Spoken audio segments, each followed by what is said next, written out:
Well, hello there. Haven't we met? I think we have. It's been a while. Hello again. This is, of course, Western Connecticut. This is Danbury Airport.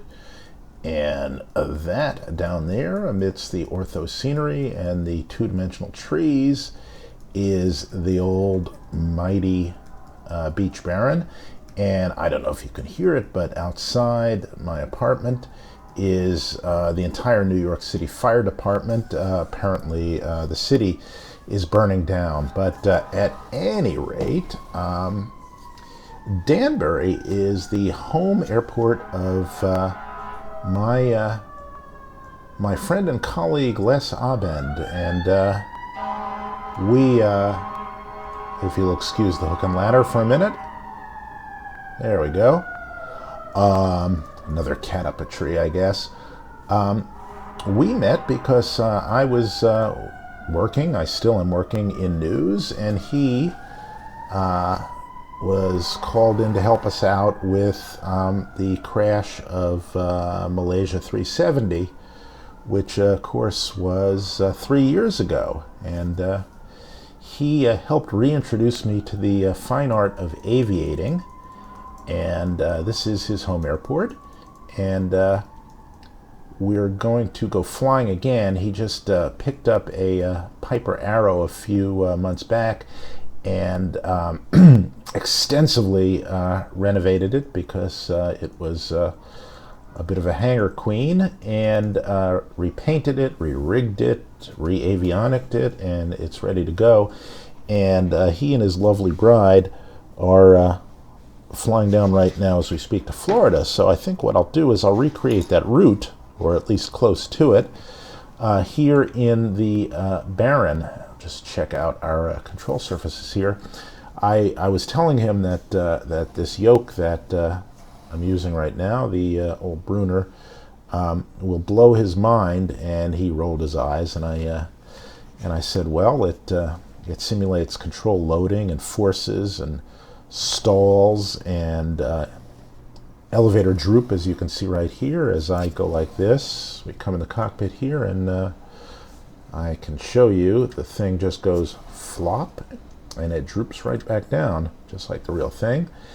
And he finally stopped rolling his eyes, and we were talking about the places we fly, both real and virtual. And he's seen the sim before, and he was reasonably impressed back when it was a joystick and everything.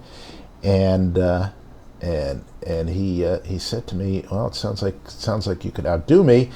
And I said quite realistically that the closer I get this rig right now to a real airplane, the better you're going to look in comparison to me. And the closer it is to a video game, the better I'm going to look in comparison to you. But maybe one day, with a little bit of help from him, that will change. Let me just fill up with fuel here, and we'll fill up with baggage here. Let's put in 150 pounds. No, it's going to put us out of limit. Put in 120 there. Yeah, that should get us there. And the other thing I do need to do is, I should have done this before, I totally forgot, is to somehow set up the Garmin 750 so that it correctly drives the HSI here. And I'm afraid I've totally screwed that up, but I'm just going to go to settings, and right here, and I want to connect the GPS to autopilot, yes. Connect it to HSI, yes. Connect it to course, no, but I wanted to connect to input, yes, and I think that should come close to doing it. So let me just see if that'll work. At any rate, here's how we're going to fly. We're going to go in our first leg today. By the way, I'm telling you the whole story of Les because as of yesterday, his a first book is out here. It is called Paper Wings. It is a thriller mystery. And John Nance, the airline pilot and aviation consultant for ABC, calls it a masterful melange of deadly mysteries and desperate acts. And can't really beat that. And let's see, here we go. When a boat and its grisly cargo are found adrift off Fort Lauderdale, the investigation leads to more than just murder. In fact, the evidence points to a connection with an in-flight emergency that resulted in passenger fatalities and forced a diversion of Patriot Airlines Flight 63 to Bermuda. You know as well as I do that there is no more unimpeachable air carrier than Patriot Airlines. And of course, the hero, Captain Hart Lindy, will sort everything out. His task, of course, is complicated by his own personal demons, including the horrors of past airline crash investigations. I see where he got some of this. It looks like I figure and 370 figures in his nightmare here. Written by a veteran airline pilot and aviation analyst, Paper Wings will keep you up in the air and on the edge of your seat in first class. You'll want to keep your belts fastened while in flight. Anyway, I've just started reading it, and I will tell you for nothing, it is a hoot. It is fun. If you like aviation, it is fun. And if you like mysteries, it is fun. It's also available on Amazon for Kindle and in trade paperback. And this is my first YouTube book plug, so hallelujah. Enjoy it. I highly recommend it. All right, so anyway, here is the route we're going to take. We're going to leave from Danbury. We're going to do our first leg down to Newport News, Virginia. And we will fly, slightly high because we're going to be transiting the mighty and intimidating New York Bravo. As a matter of fact, we'll fly right over top of LaGuardia and pretty close to Newark and Kennedy, pardon me, as well. I ate some blueberries too fast. But we are going to be above 7 on the outskirts, and that should do us all the way through. So I think we're going to fly today at 9,500. And going to go down the Delmarva Peninsula. If you're not from the area, that Delmarva stands for Delaware, Maryland, and Virginia. And over Delaware Bay, and over Chesapeake Bay, and then boom, we will shoot into Patrick Henry Williamsburg Newport News International Airport. We're just going to skirt by Langley Air Force Base, which is, of course, home to all of, practically all of aviation history when you come to think of it, and also, in more ways than one, the birthplace of NASA. I am scratching my belly button right now. I hope that didn't disturb the mic, and I hope knowing that doesn't disturb you, but every once in a while your belly button itches, and by thunder you've got to scratch it. So all right, so what we'll do is we will go out of Danbury probably on runway 26. I'll check the weather. We'll go to the Rhymes intersection. We will pick up the Victor 123. We'll take that across Long Island and across New York. We'll get a good view. We should get a view off our right of Manhattan, given the weather, and the Statue of Liberty and the Verrazano Bridge. We will then shoot down just near the Jersey Shore to Coil, which is a major VOR for departures out of Philadelphia. It's the end of a SID, or SID transition, I think.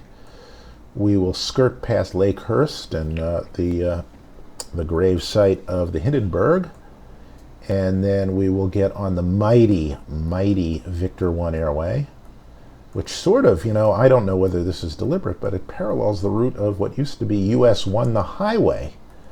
I don't know whether that is deliberate or not. And then we will make our way into Newport News, where I once saw the Grateful Dead.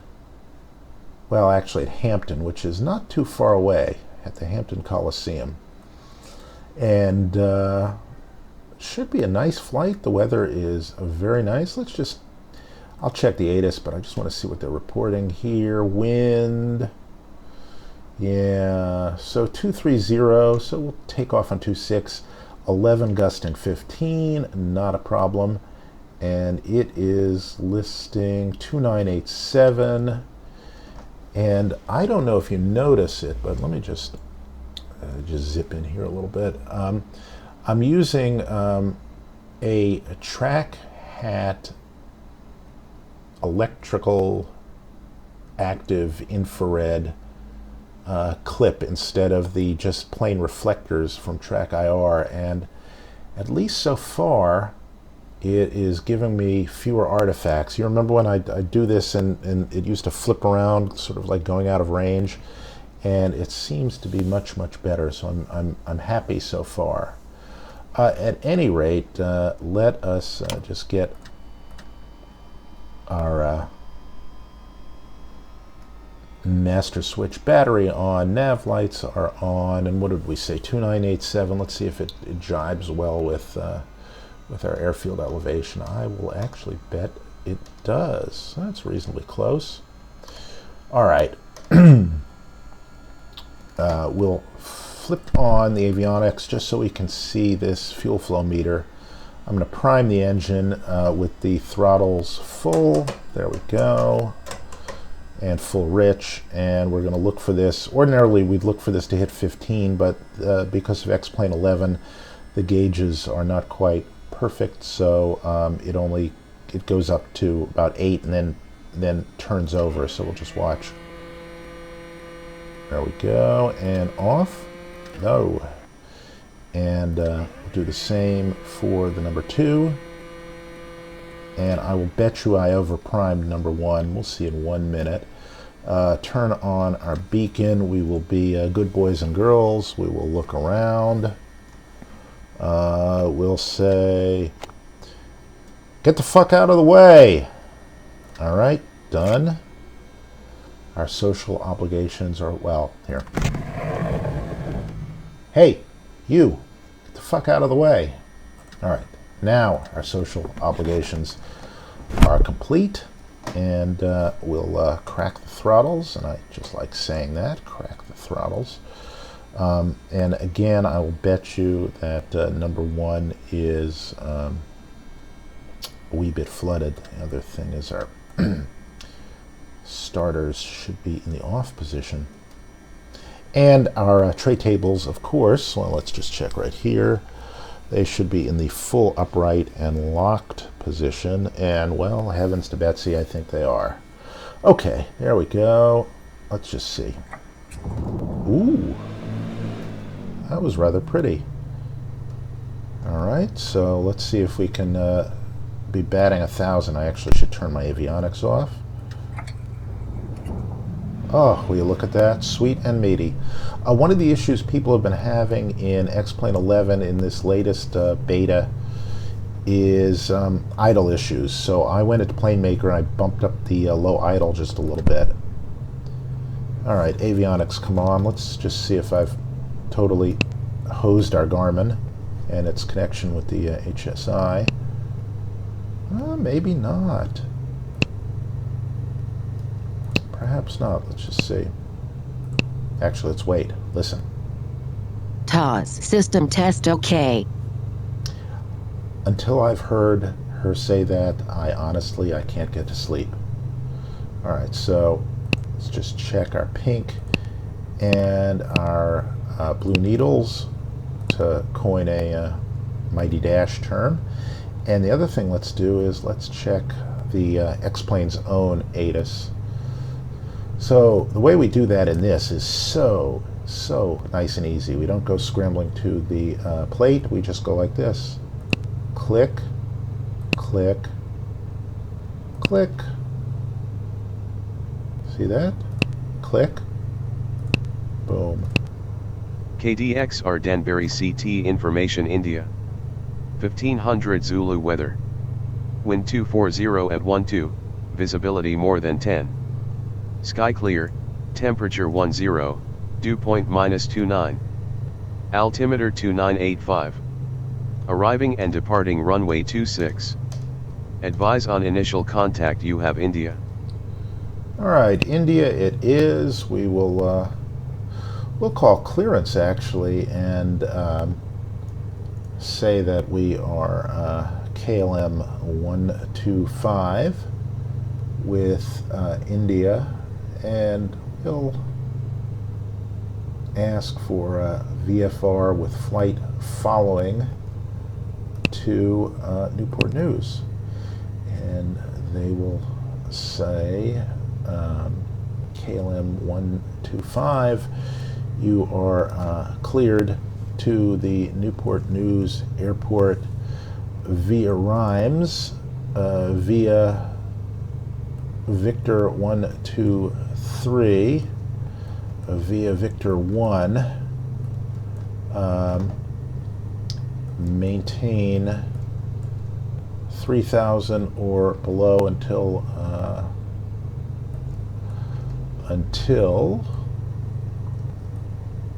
Rhymes.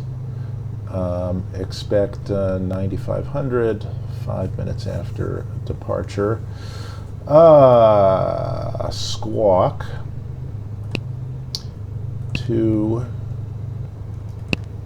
2237, departure frequency, and they would give us, well, at this point I think we're in the territory of New York departure, and we'd be talking to them, and we'd read the whole thing back, and it would be perfect, of course, which it never is with me, and then they'd say read back correct, and we would plug all that stuff in, and then contact ground shortly. But let's put our flight plan in here. So we're going to go KDXR, and we'll do what is it, Rhymes, and how do you spell Rhymes? RY. And watch this, I'll bet you it will give us that. There's Rhymes, it suggests Rhymes, that is correct. And then what we'll do is we want an airway, so we'll click on Rhymes, load airway. It only gives us the two that are available. We'll do that. We want Victor 123, and we want to take it to,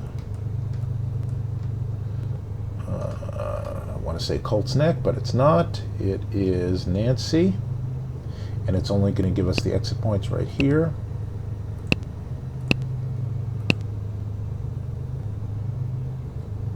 Is not Nancy. Let's see. It's not Nancy. Oh, it says Nancy. Oh, I'm sorry. You see, we transitioned to the Victor Snow. Victor 1, 2, 3. Let's see how far we can take it. Can we take it to Dials? Yes, we can take it to Dials. Don't know why we can't take it further. To Dials, and then, oh please, come on. Take it to Renew. So exit waypoint, let's see if Renew is on there.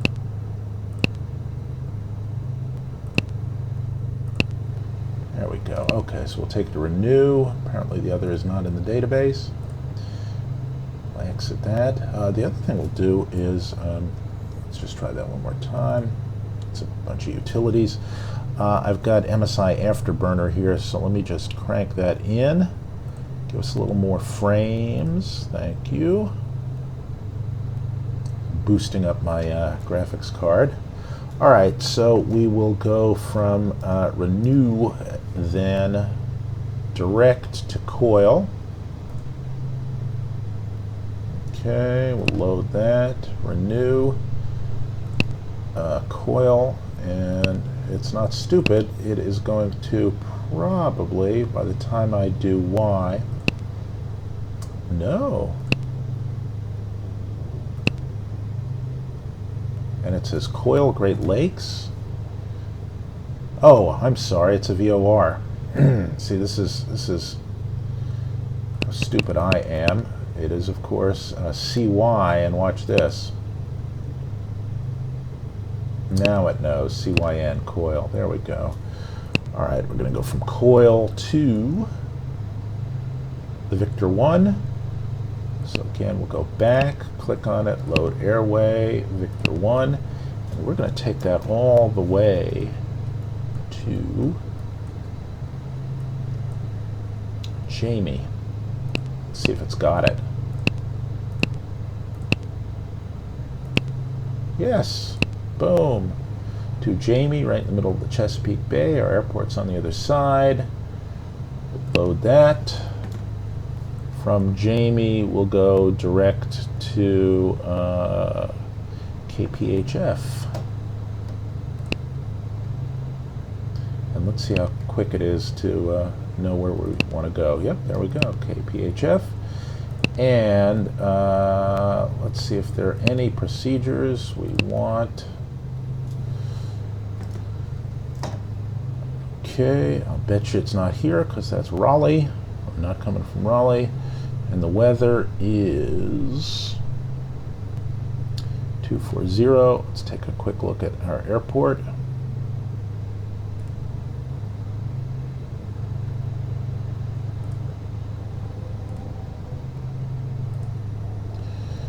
All right.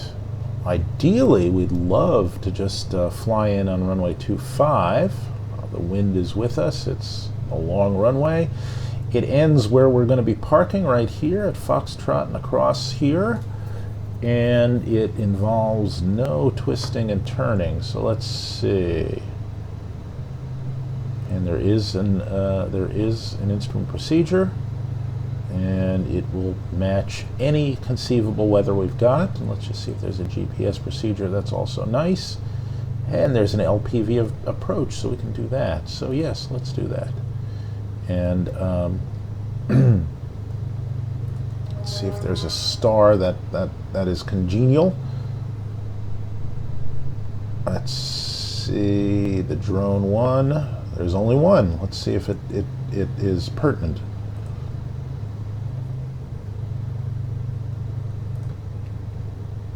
I think. Is it even applicable to us?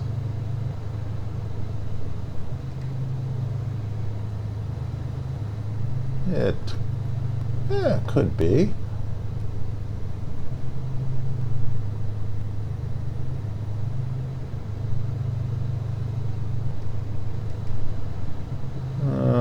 No, it's all from the south. All right, we'll forego it.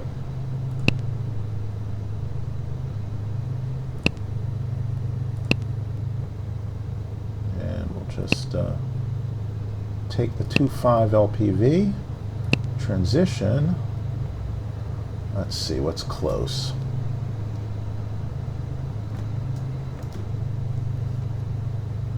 CCV, Cape Charles. As it so happens, we are going there. There we go. And let's just review our route. Actually, Jamie is after Cape Charles. Is it? Let's see. No, there's Jamie, there's Cape Charles. That is, it couldn't be more perfect if we had done it ourselves. Except we did do it ourselves. All right, that all looks good. Got a route. Got a magenta line, do I? Perhaps not.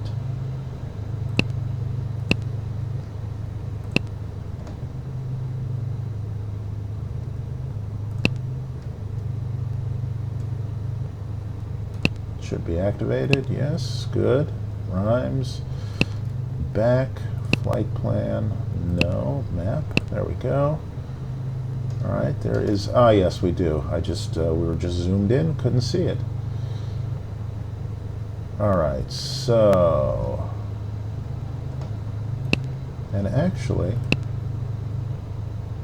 I wonder if this will benefit us. I'm going to do this. I'm going to see if there's a departure procedure. There is not, but we'll just depart on none available, none available, none. Okay, so I can't even plug in a runway just for yucks.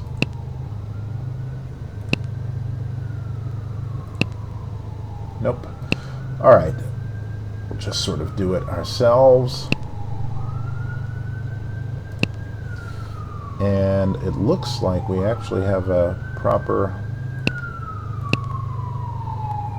All right. Now, the other thing we'll do is very quickly, and look at that, our fuel tanks actually work, which is odd. All right, let's just plug in some nav aids here, just so that we have a good idea of where we're going. We're going to go straight to LaGuardia, so that is logical, and we're going to be going in on the 224, well, inbound on the 044 radial. So LaGuardia is 1131, so we'll just stick that in nav 2. Look at that, I got a second one. How do you like that? All right. And there is nav 2, and what did we say, 1131. In we go, LaGuardia VOR, that's good. And let's set the, what did we say, the 224 radial.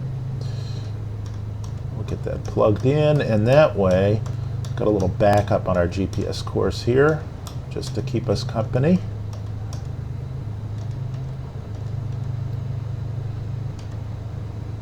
And looks like we're picking it up, and let's just get our DME set for that. We're 39 miles away. That makes reasonable sense. All right. Shall we taxi out to runway 26? I think we shall. Let's get the panel lights on just so I can see what I'm doing. And turn our taxi lights on, and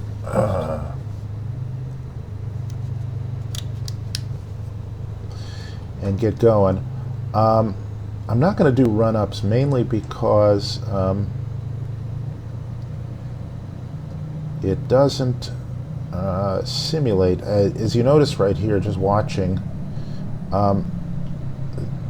Austin has tinkered with the flight model. And so now the ground friction model is a little different, and it takes a little bit more juice to get the airplane going, as would be realistic. So that much is good. And as we head out here, we're going to make a right and then another right, 26 off over that way. What we also want to do is get set up here.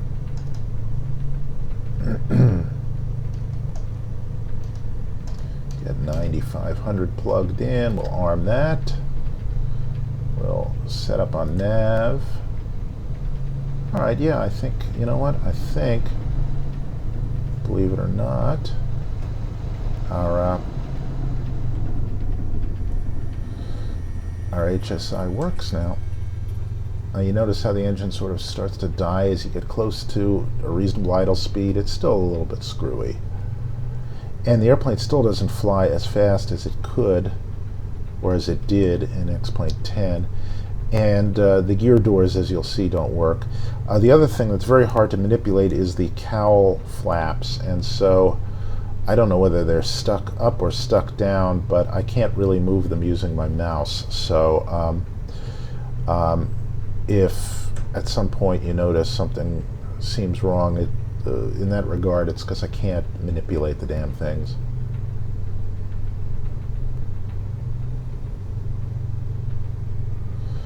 All right. We'll just for academic purposes, use the whole runway here. We don't really need to, but we're full of fuel, and why not?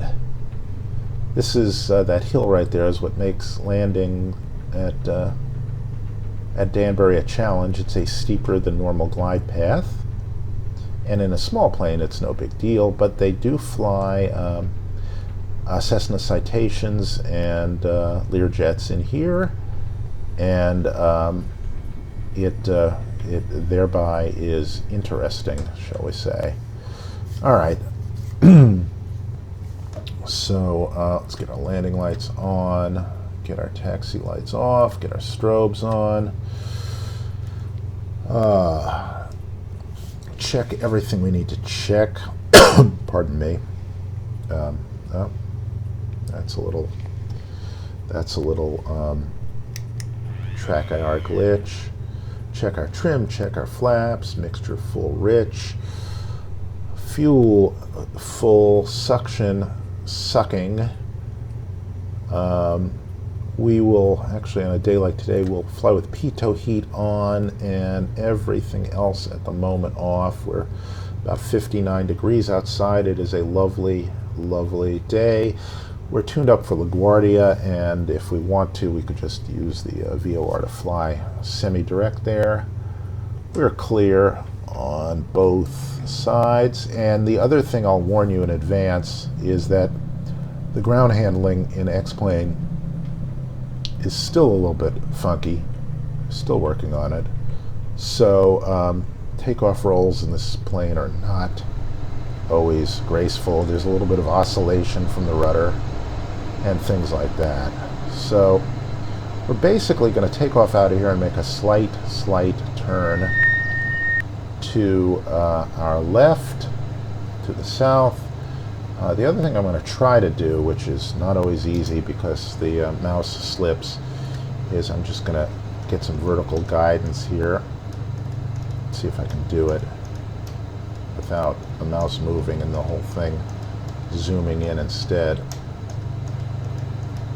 I'll set about 1,200 feet, 1,300 feet per minute, if I can do that. There we go. Gives us a little bit of vertical guidance here, and it's close to, I'm going to maintain 120 in the climb, and for some reason our HSI is still not slaved properly, which is bad. I think I can manually slave it, but hang on, let me make one last attempt at this here.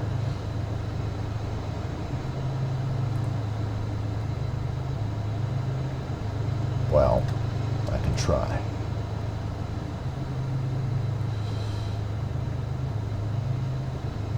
Settings, come on. Settings.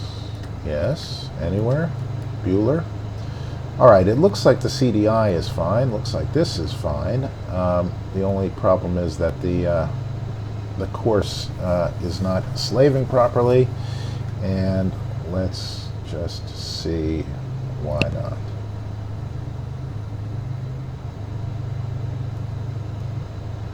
Alright, well, screw it.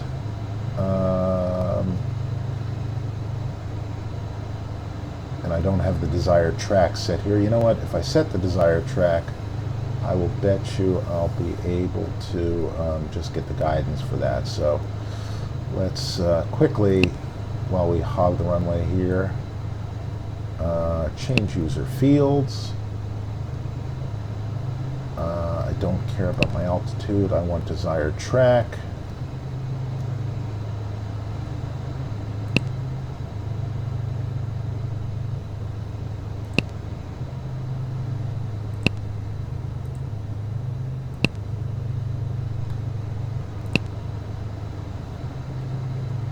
No, that's the track I'm tracking now. I don't want that. I want desired track.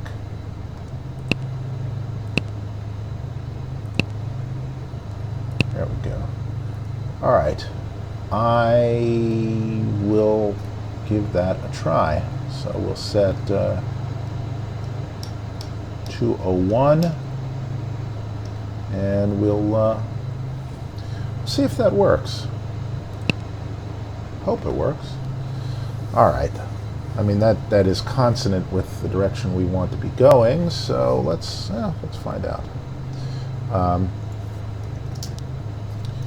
Okay, we'll center our track IR. We'll look around, and again, no funkiness there, which is nice. Grab a little handful of stick.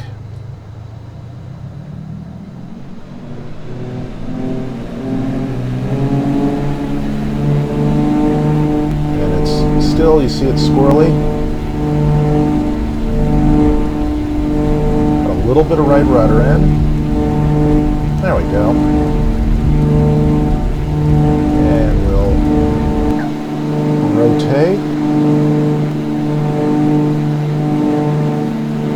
And we'll go gear up. And yeah, it looks like our HSI is working.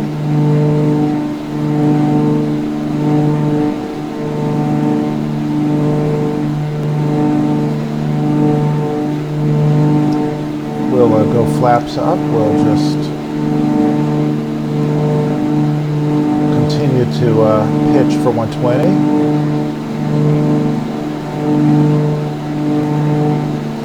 We'll pull back to a more sensible climb power, about 25 inches.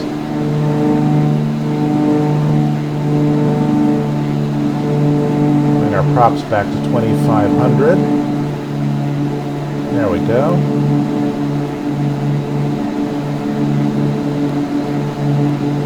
And we're going to stay below 3,000 until rhymes, or until otherwise instructed, but we'll stay right there right now.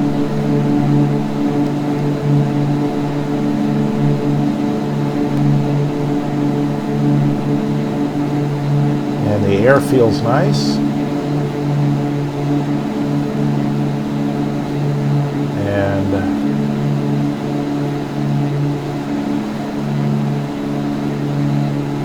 everything looks copacetic. We can, actually I should trim out a little bit here. There we go. Just stay below 3. Getting a little bit turbulent. And getting some definite updrafts, which is fun.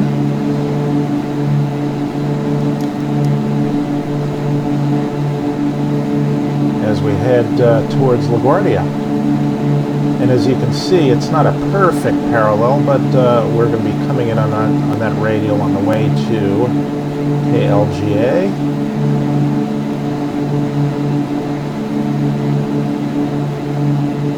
So we'll get a nice little scenic flight here.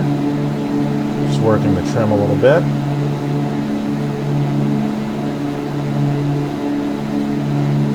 Square up our heading bug. And the Hudson is off that way. That's the Hudson River Valley. Long Island Sound is out that way. And we're skirting pretty close to Westchester Airport.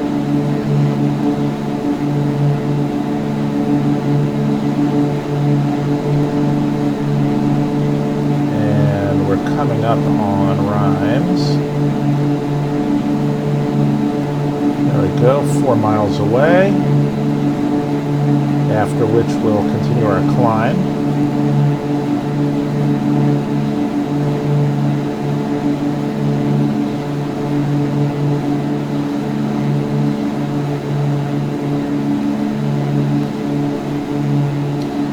We are already making good speed there. We're also burning a hellacious amount of fuel. We're burning 19 pounds an hour a side.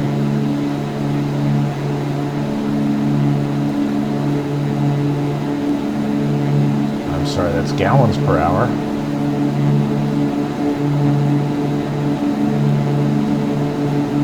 And the airplane really feels alive. I will say that much. Les is going to love this.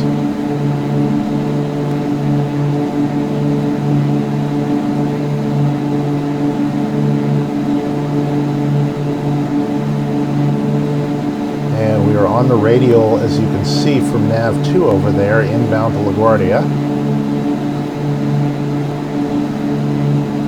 That's Long Island Sound. You can see it just creeping into the frame.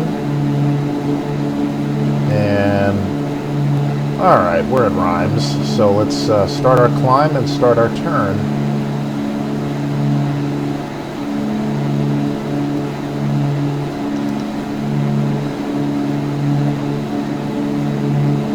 And our desired track is 225, so we'll just adjust our HSI to 225.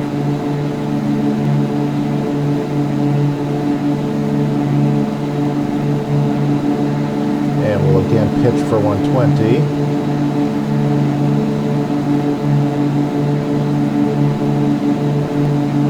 And just expedite our climb, so by the time we get to our Bravo airspace, we will be above 7,000 and we can fly over top. Theoretically, we could fly over top without talking to anybody, but that would be deeply unwise considering where we're flying.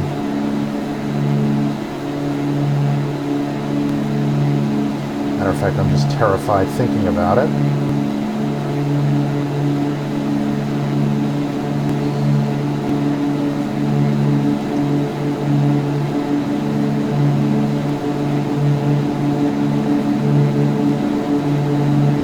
Go.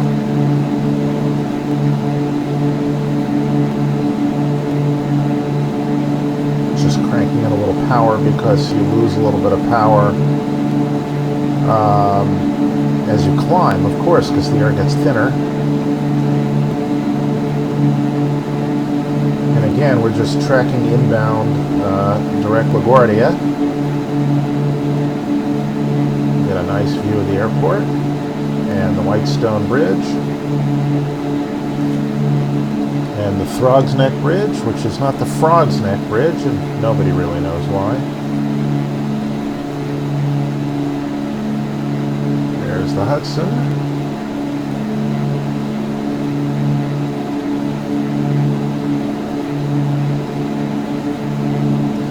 I think I discovered the problem with the crackling audio. Unfortunately, it's not going to be good news for anybody. I'm using shadow play, and if you are too, you might find that you get crackles, and the crackles in the audio apparently, well, in my case, and in a few cases, they go away once you've been rolling for about 10 or 15 minutes, and so, you know, the problem is, of course, you have to roll for 10 or 15 minutes and fill up your hard drive.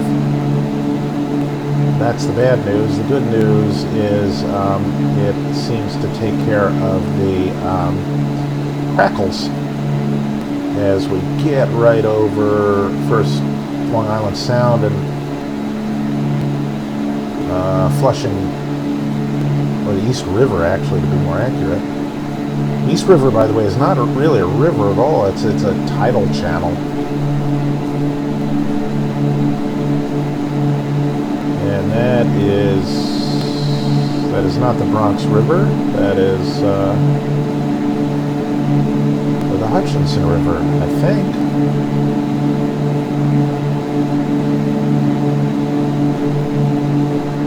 And that, of course, is well, that's the Tappan Zee area. That's Westchester County. And that right there is where the Tappan Zee Bridge is there. That is Haverstraw Bay. As we head to LGA here.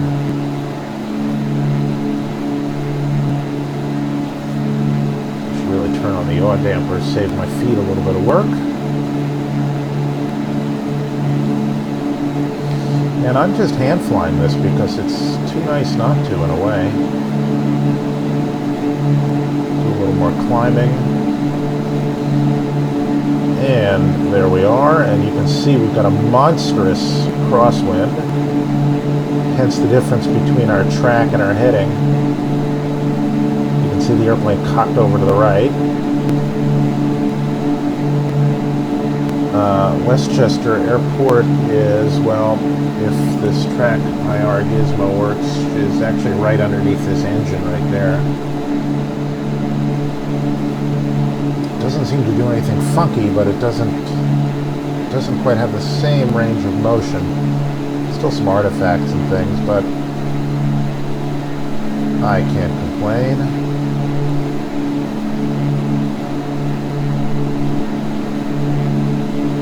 An X-plane flies with these latest betas. It really flies quite nicely. This airplane more than anything does. When I turn on the prop sync, it shouldn't matter. They are synced up already, but we'll just see about that.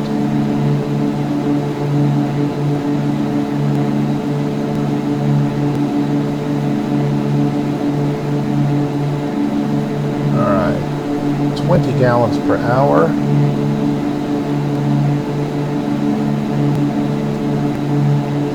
Got about 90 gallons left on each side.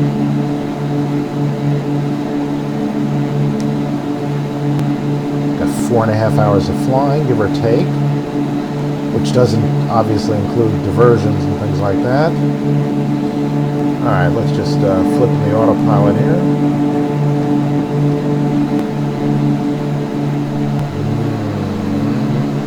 Come on, there you go. Come on, baby.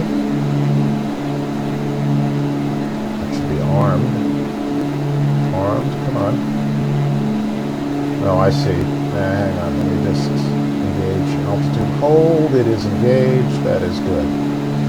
Alright, check, check, and check.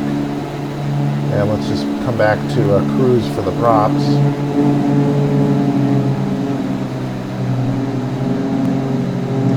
And we will lean out a little bit. We're burning pretty rich. That'll help us on fuel. You can see now, I'm going to do about almost dead on, maybe ever so slightly rich of peak. These engines would rather be rich than lean, wouldn't we all? And that over there is LaGuardia, there's Manhattan. Kennedy is out over yonder. Matter of fact, that's it. Our favorite airfield, Lufker and Spadaro, are out there roughly.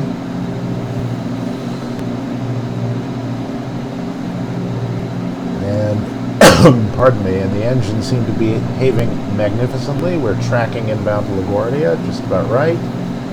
Just gotta tweak our rudder trim ever so slightly. And I'm gonna turn on the oxygen. It doesn't quite simulate everything right, so I'm just going to assume that we're on it. We're borderline to where we might want oxygen. We're not up crazy. I don't really know the guidelines explicitly, but I'd probably feel more comfortable with a little bit of O2 going into me at that altitude, but that's just me. It's because I probably ate too much Twinkies as a kid. And we've been looking at this cloud right here over Manhattan now for about the past 10 minutes. So let's just see if it's going to do anything to us. Our outside air temperature right now is below freezing, but we're not really going through any moisture yet. Just keeping an eye for places to land. There's LaGuardia.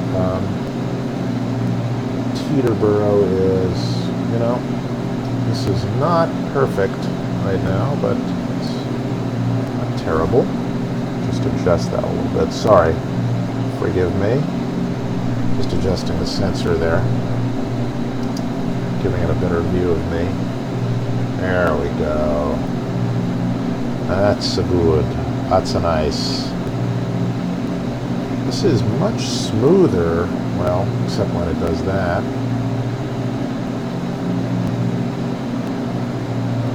It has its limitations, but at least it's not flipping upside down for you.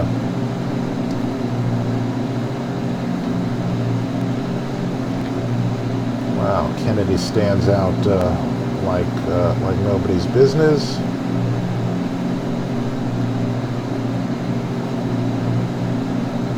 That is Throg's Neck. No, I'm sorry, that's Whitestone Bridge right there. Throg's Neck is right, well, you can't see it, but it's right over there.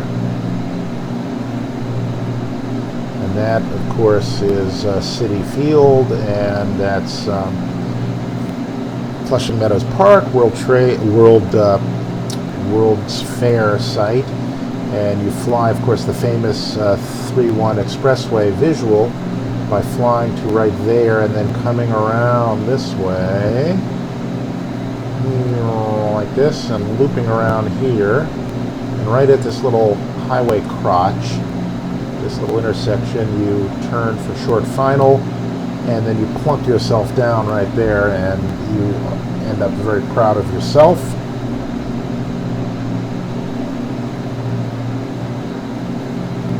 It is getting chilly in the apartment here. I've got all my windows open because it has been really nice out. Let's check our next. Pardon me. Our next nav aid.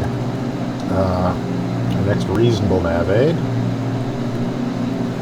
is probably going to be Coil, and that's 113.4. I don't think we can receive it yet.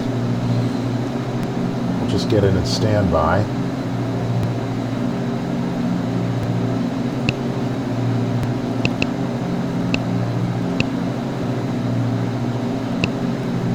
Hey, all right, it identifies it. I don't think we have it yet. Let's see.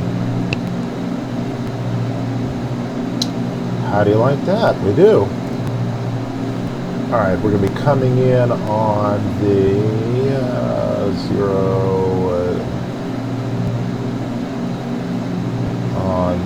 0, let's see, 360, and maybe 030 on the 210, give or take. So we'll set that up that way. And look at that, as if by magic, it pretty much coincides with our track, which is another way to check our sanity. And there we are. And there's our airspace, and there are our limitations, 7,000 a surface, all over the place, and we're at 95, and we're fat and happy.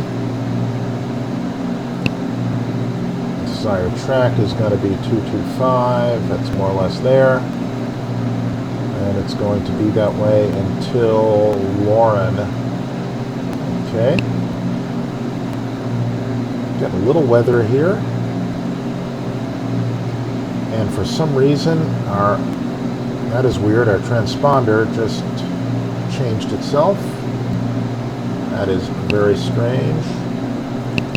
Let's go back. There it is. That was odd. Oh, you know what happened? Watch. I'll bet you I know what happened. I switched to this one. No, that's slaved up too. That's weird. Alright, we've got a little bit of action here. Possibly have to take some ice protection action. There is Kennedy. There's Floyd Bennett Field. Breezy Point, Sandy Hook, Coney Island.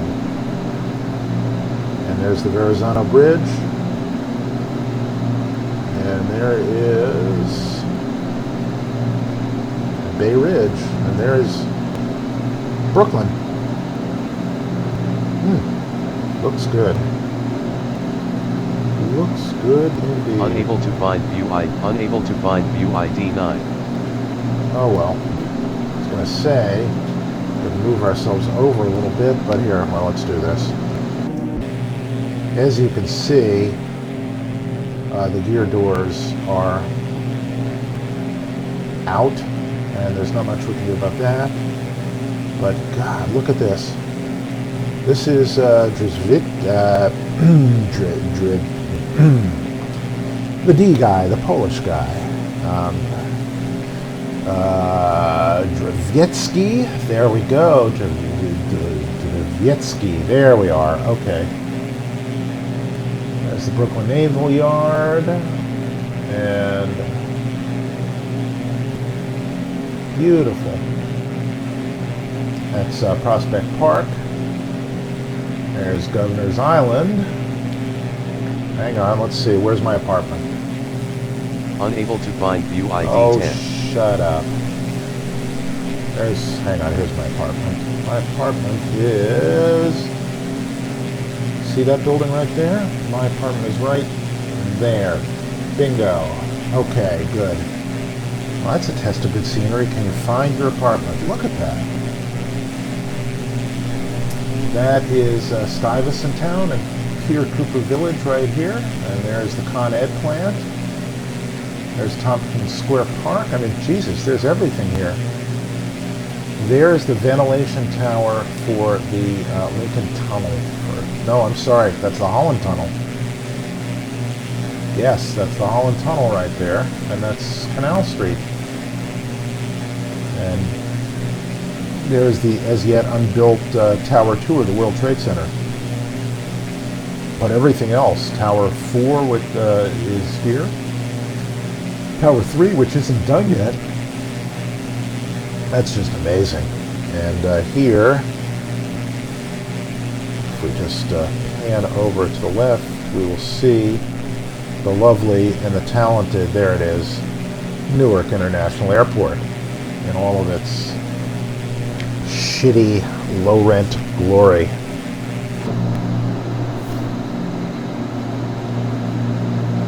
Lovely. There we are. And let's just turn on our prop de-ice. And we'll leave the boots off for a minute until we see if we pick up anything. I think we'll be okay. It's a luxury having de-icing boots.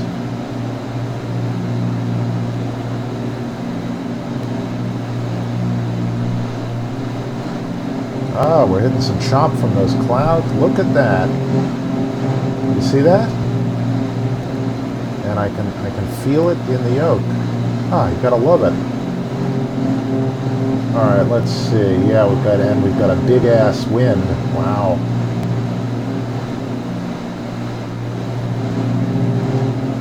All right, well, we're IFR now.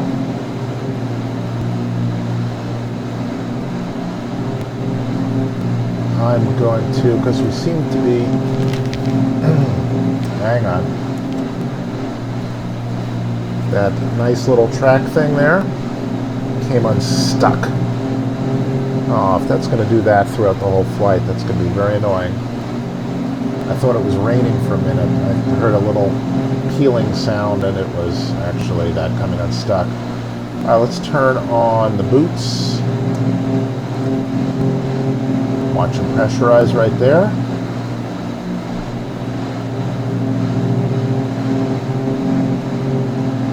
Alright, well, we've got no reason to worry especially.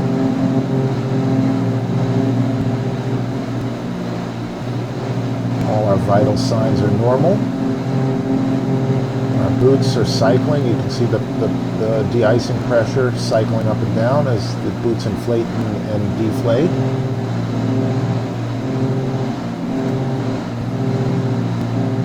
Oh, it's complaining about my props being out of sync. I wonder, did I just, oh, you know what? It could be the wind. Oh, you know what I did? I jiggled my props there. Hang on. Let me fix that.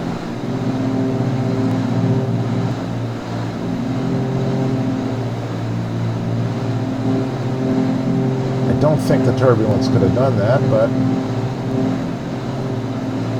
Oh, you know what? With the wind raking... Oh, you know what? That is explained for you. With the wind raking across us at about 40 knots at this point, it's probably producing different prop speeds on each side. Let's see. I mean, they're fluctuating up and down. You see that? Look at that. Let's turn them off now. You see them bounce? You see that? Huh. That is fascinating. Alright, so desired track 213. Get that set. Alright, well, I'm sorry the thing doesn't automatically slave. That's kind of too bad, but it's nothing we can't deal with. We are on the Jersey Shore here. That is the Gateway National Seashore. There's a very famous nude beach there. Look at us getting hammered here.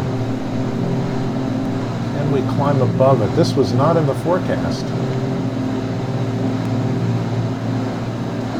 This is X-Enviro, by the way. Did I mention that SkyMax just sucks? Bless their little hearts.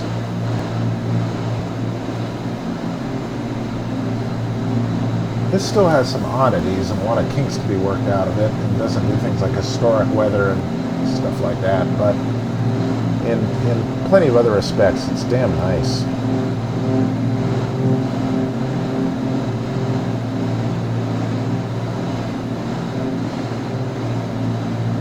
See if we can see ourselves getting bounced around here a little bit. Look at that. Hello.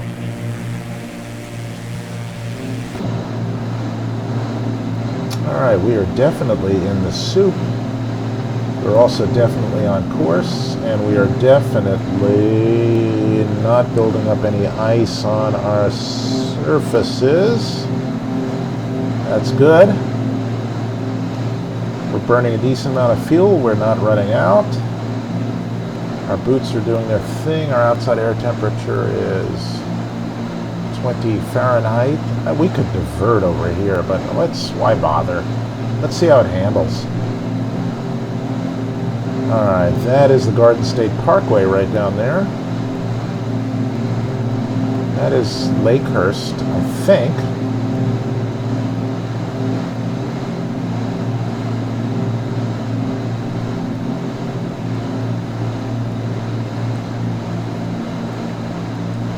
Okay, we're inbound to Coil. It says we are 38 miles away. Let's just see. Yeah, we're roughly on the right radial. That's pretty cool. Just re-trim here. My rudder, that is. And I think we're back where we belong. This is no longer ortho scenery. This is X-Plane, OpenStreetMap, and HD Mesh 3. And as you can see, the road grid is nicely represented. It's got a nice mix of suburban and rural textures. Also, it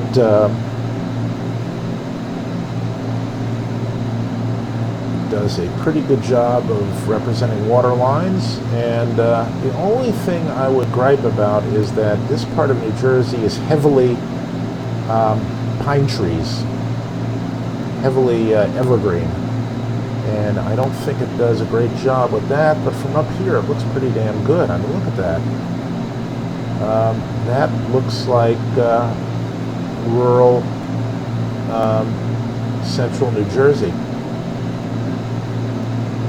It is hard to complain, and the layout of streets and houses, I mean, look down there, that's damn near perfect. That is, I've been flying over this area in commercial airliners or in friends' small planes since I was a little kid, and this is not too shabby. mean, look down there. Look at that. That's really nice.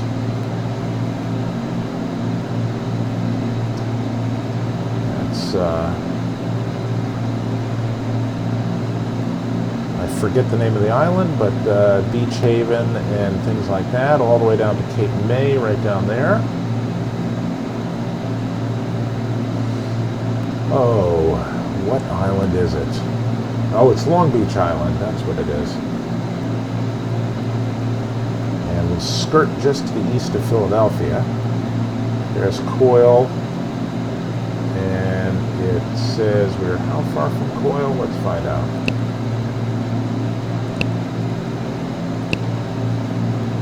And let's double check. Oh, look at that. 30.7, 30.7. Our magic is doing the right thing with respect to what I'll sort of gently call the real world.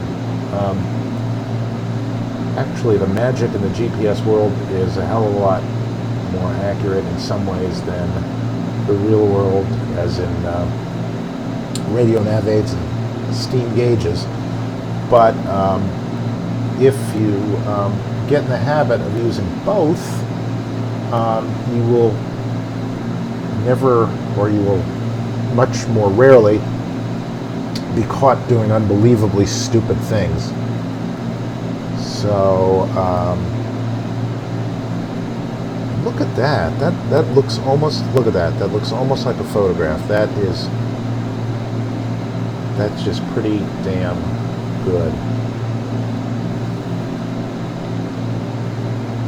That's really, really damn good. Let's see our progress here. We are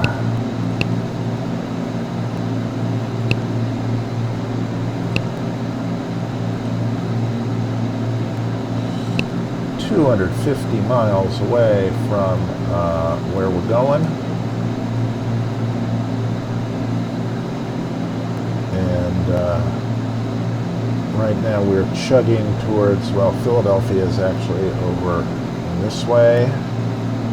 Just see, to be exact, we're right now inbound to Coil. So Philly is off about 30 degrees to our right. That's roughly over there through that haze. I think I can see it. If this were nighttime, I'd probably get a better look. But my God, look at all that. I just want to pop out here and show you. You can beef all you want about X-Plane, but what it does out of the box is it accurately represents the street grid. And you can see a little bit of Z-axis fighting right there in the graphics. But if you look at this, every single one of these streets actually is in this position with respect to the terrain and with respect to one another.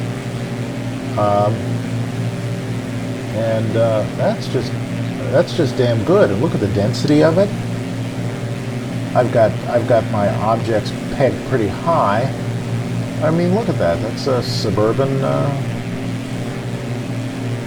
tract with traffic and cars and ball fields arranged more or less properly. Golf courses and homes lining the golf courses.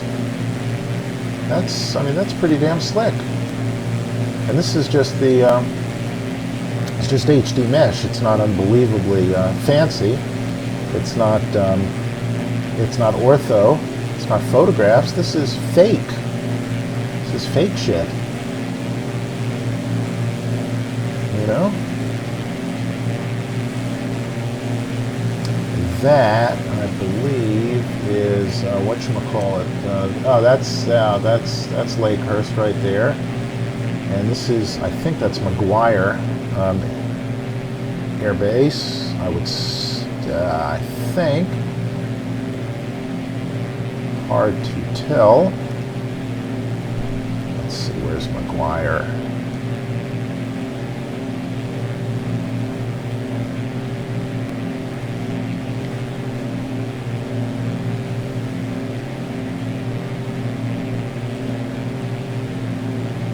There's Lakehurst. There's, yeah, it is McGuire. Is it McGuire? Let's see. It is not McGuire. It is Lakehurst, and McGuire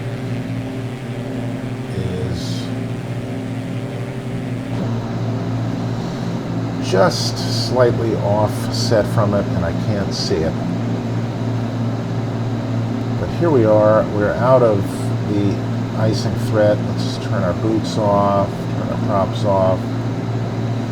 We're good to go otherwise. Check our fuel burn.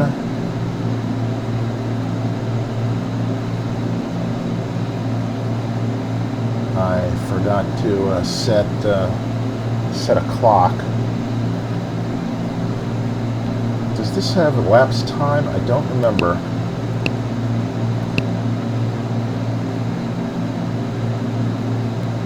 I don't think it does.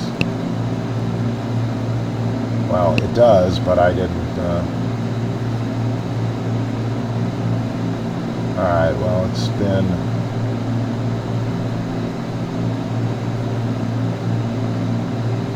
It's been 57 minutes since we turned it on, so take 10 minutes off. 47 minutes at about 18 gallons per hour per side.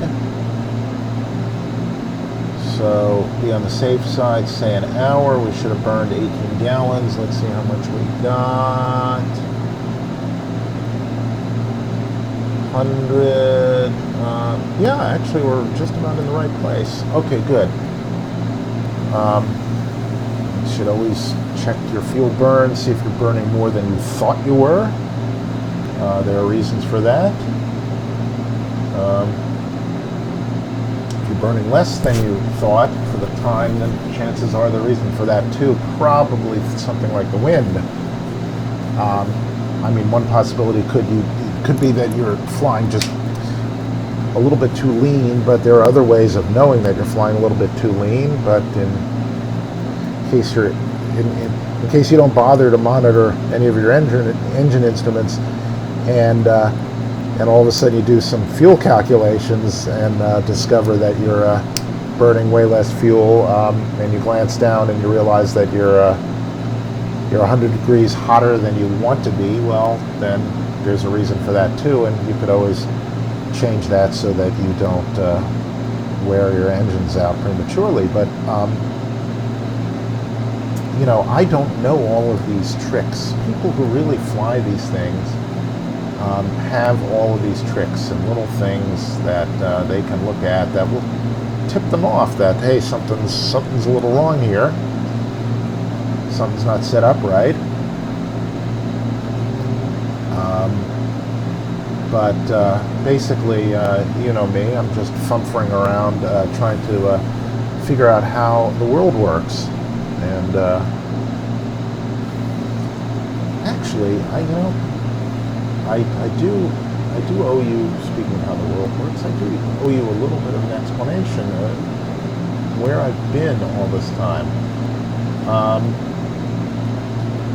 You heard it here first, but, well, first let's check our navigation before we do anything.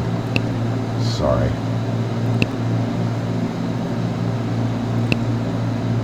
Alright, we are now inbound to Coil. We're 7 miles away, and that's where we pick up eventually our mighty Victor 1 airway. 213. Get that set. Alright. Your humble captain here is a little bit smitten, shall we say. Somebody I've known for years, who I dated very, very briefly a long time ago, has found her way back into my heart, and we have been somewhat enmeshed in one another lately. She's in the same or similar line of work as me.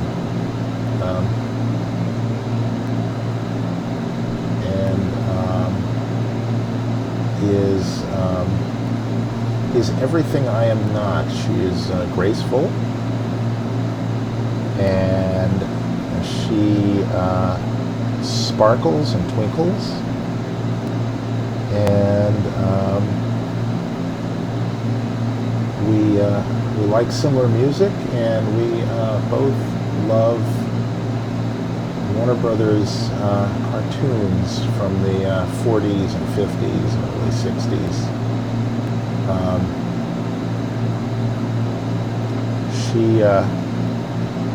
She calls me Wabbit, and I call her Quail. Odd, because Quentin Quail in the cartoons was a boy quail, but she is most certainly not a boy quail. And so the Wabbit's got it bad for the quail, and it seems the quail's got it bad for the Wabbit. So I can't exactly complain.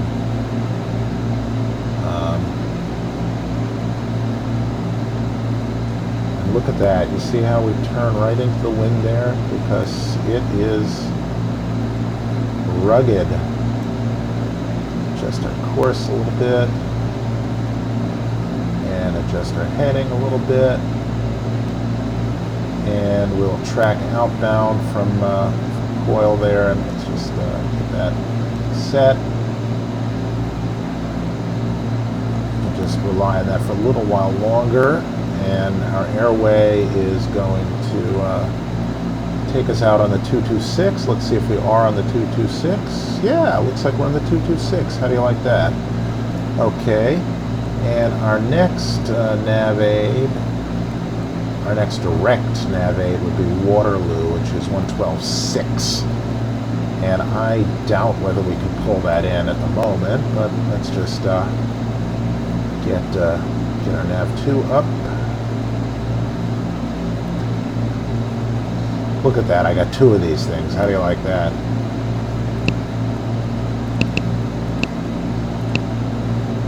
So anyway, I've been a little bit... ATR, is that it? Yeah, Waterloo, ATR, of course. Why didn't I think of that? Can we get it? Let's see. No. Not a chance. Oh, shit. Flip that back.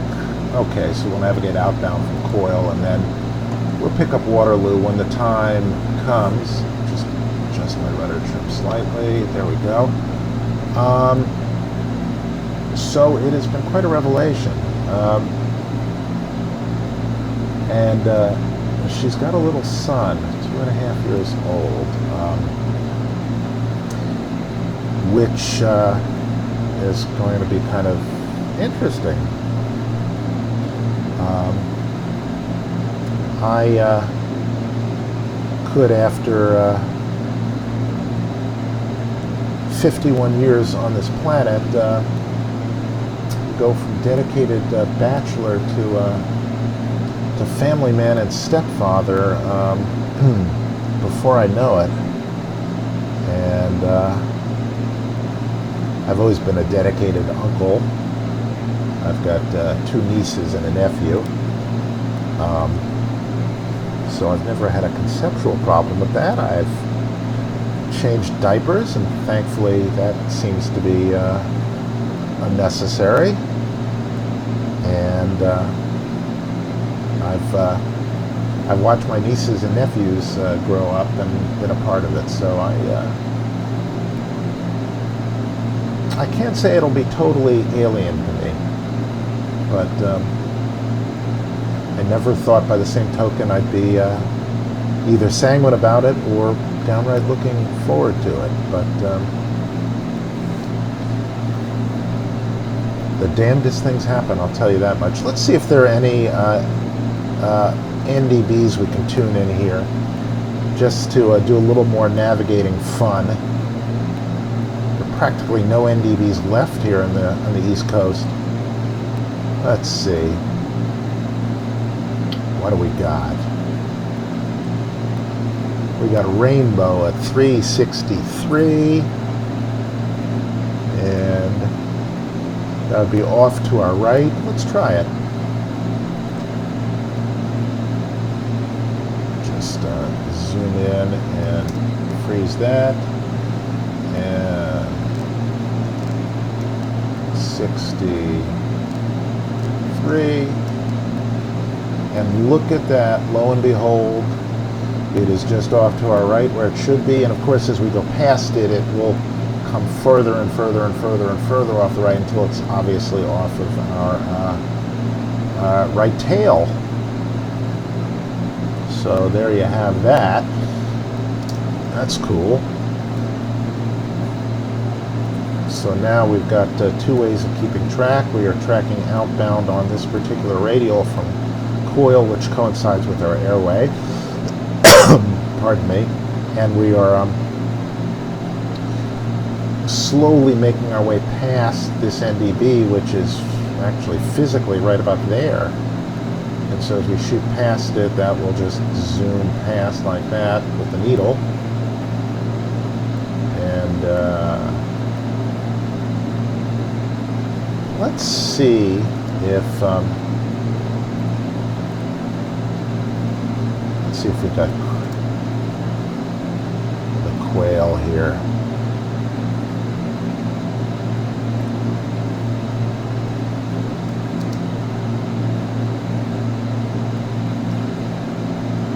Oh, my space bar doesn't work.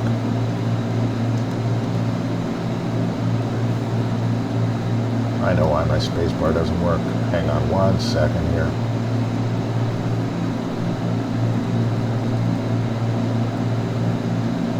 Just briefly, let's change that to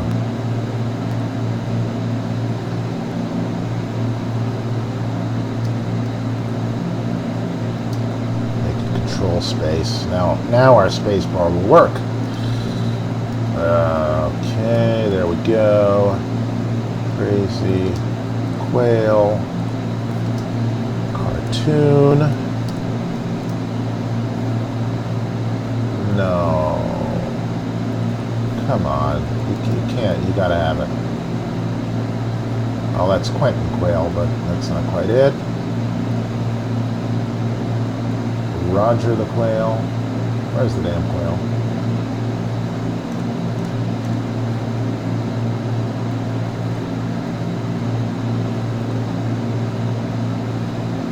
Now, let's see.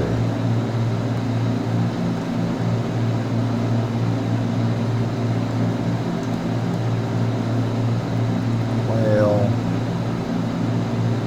Warner. Brothers.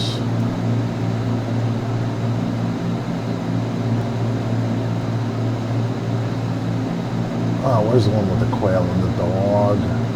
Come on. You know, Mary, Melodies, Quail. Ah, Crackpot Quail. There we go.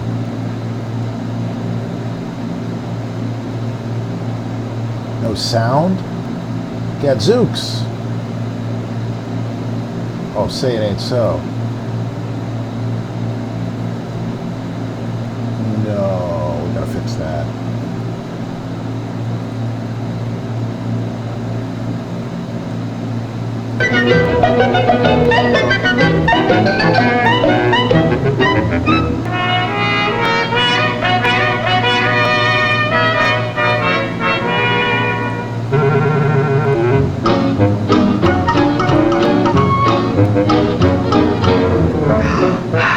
Oh boy, that's the life.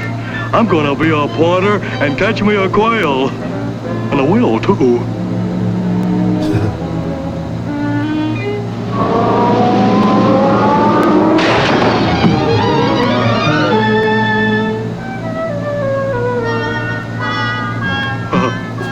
tree.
Pardon me, Shorty, but did you hear a funny noise around here that went like this? Nope, I didn't. Doc, been around here for 20 years. Never heard a noise like that before. Well, thanks anyway. I thought it might have been a quail. No, Doc. A quail goes like this.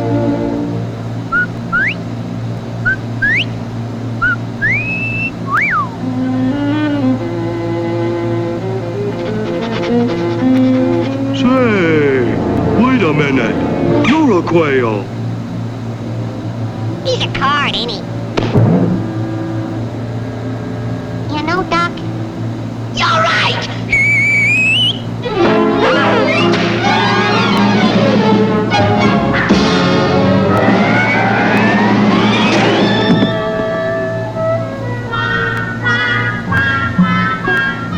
Another tree. Well, you get the message. It's pretty much Bugs Bunny, only in bird form. And as you can see, our needle is slowly sweeping past to the right as we come up and come past the beacon. We're still tracking properly. Let's just see if we can get a hold of our next nav aid. Yeah, it could be. I don't think it's got a DNE. So let's just see.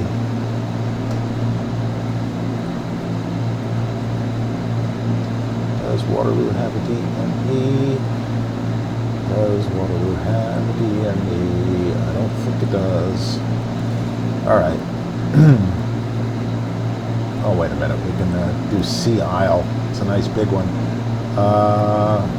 It's not directly on our path.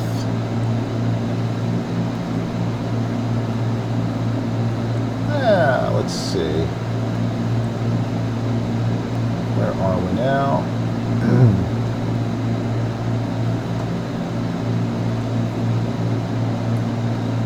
We're coming up on Zuni.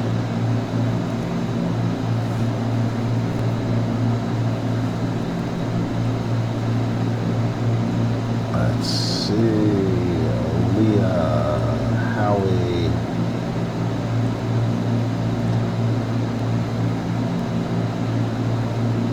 We're 30 past Coil.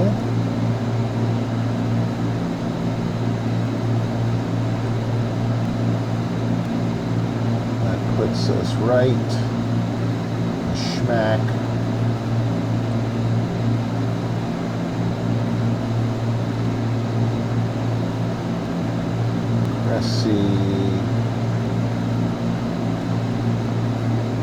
right about there.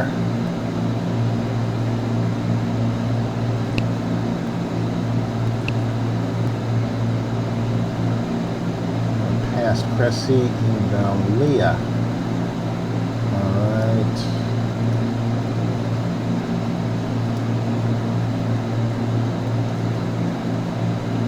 And this is Delaware Bay we're going to be going over. That's where we are. Actually right about there. And, you know, I think the SIGMET is accurate because we're, as you can see, we're getting gently bounced around.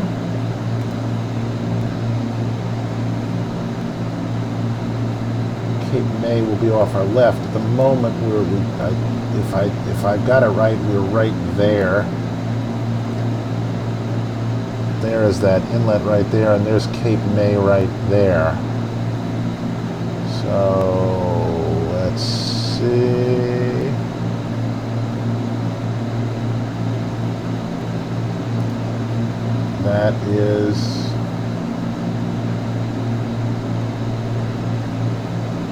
That is this right here. All right, that jibes, and we're coming down to a small bay and a peninsula.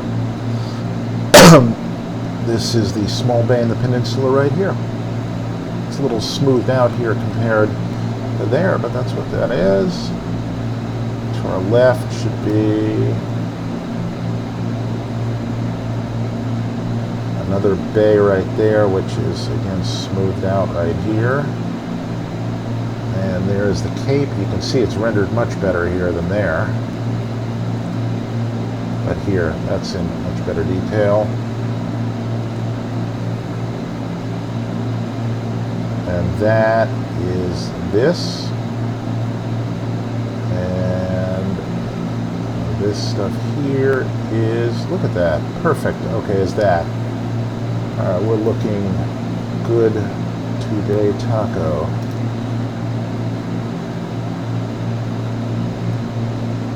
Nice.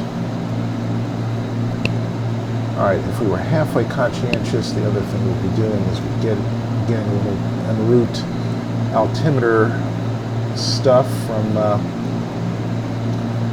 the lovely and talented ATC. So 3007. So we're actually right now a little bit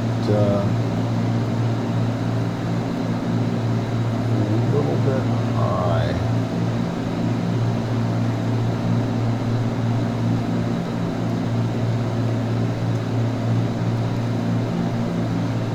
Go as we head out across Delaware Bay. That's Philadelphia is way up there.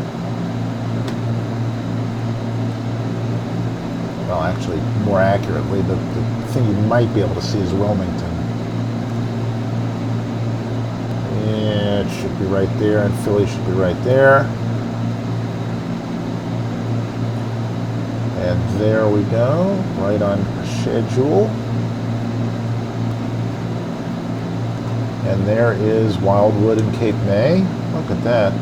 They run ferries here, from here to there, right there.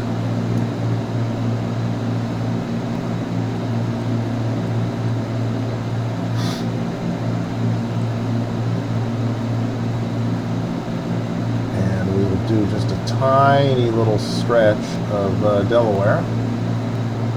And then into Maryland and Virginia.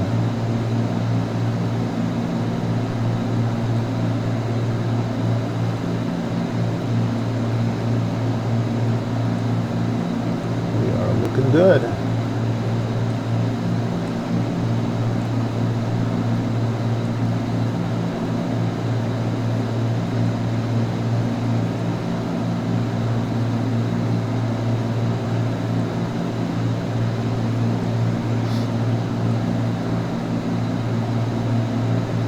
There's Chris Field on Chesapeake Bay. Famous seafood restaurant just outside of Washington. Used to be the only good place to get seafood in the Washington, D.C. area. Chris Field in, where was it? In Silver Spring. Let's see if it's still there. I'm sure it's still there. Chris Field Seafood Restaurant. There you go. It's a bit of a dump. Been there for decades. But they had really good seafood bisque and good crab cakes and good good crab, whatchamacallit, a kind of crab gumbo soup. Let's see what it looks like now. Yeah, there it is. Look at that. Hasn't changed since 1958 or something. 63 years of quality. There it is. Ladies and gentlemen. But when I was going to college in D.C., oh, look at that soft shell crab. And look at that shitty lettuce and tomato and coleslaw. I mean, that's the essence of a sort of 1950s restaurant,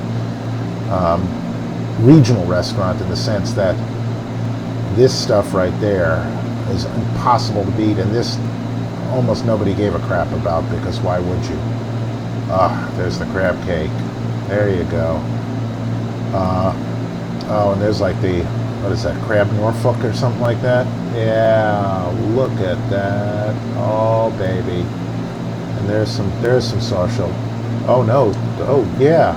Yeah.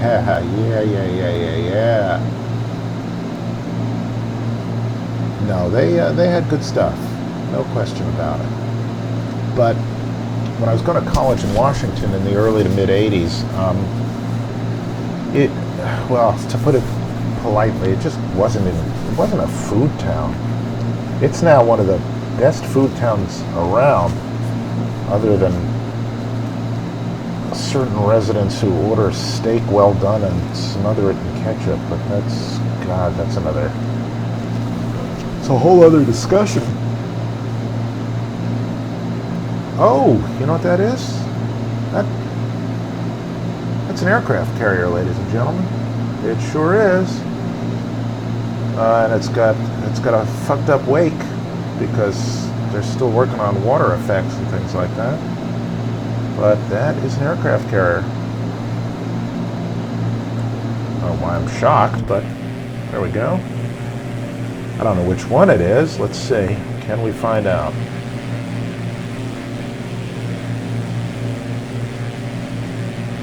I suppose we could buzz it.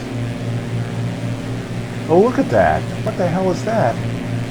It's got a vector on it. That's not a wake. I wonder if I've got something turned on that I shouldn't. It's actually showing the vector of it. Do you want to try and land on it? I don't want to do that. Yeah, do we want to do that? Oh hell.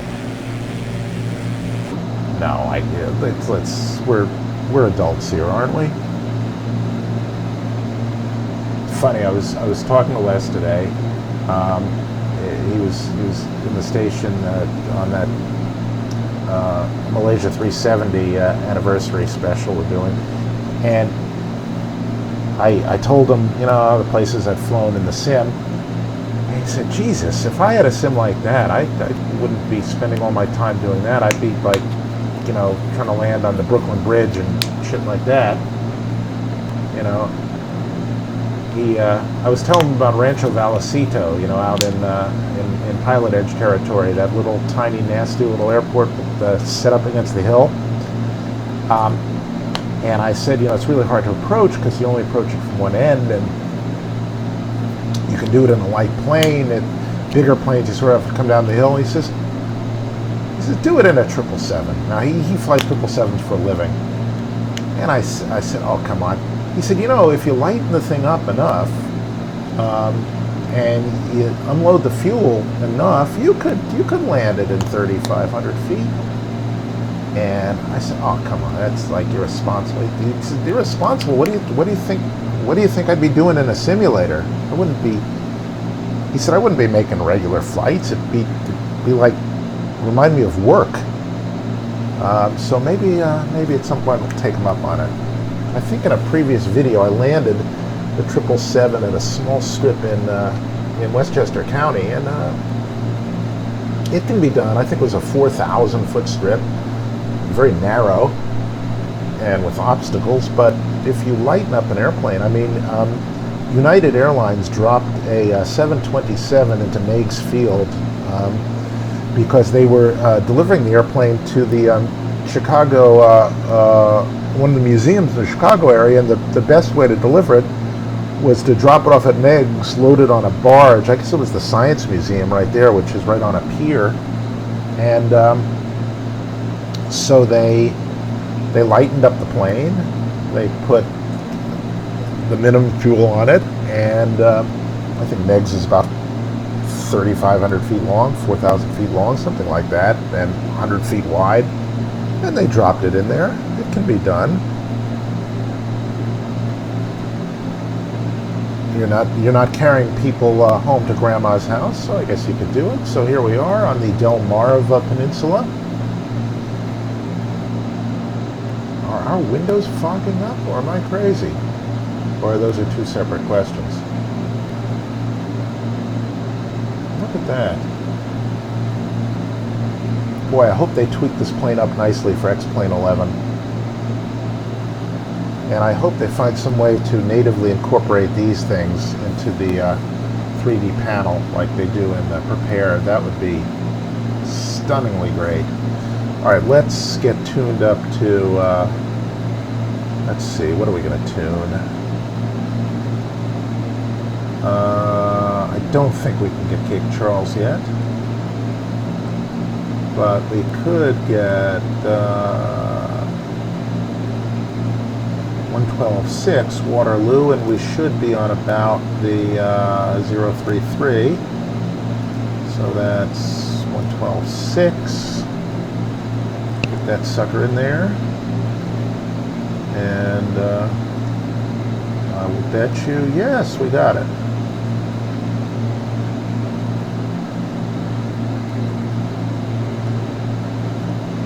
It's fiddly. Oh, I hate this thing.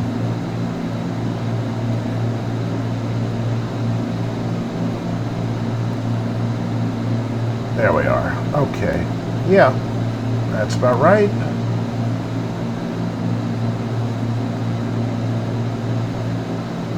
(213). Yep, perfect. Okay. And let's get into standby. Salisbury Vortac 111.2.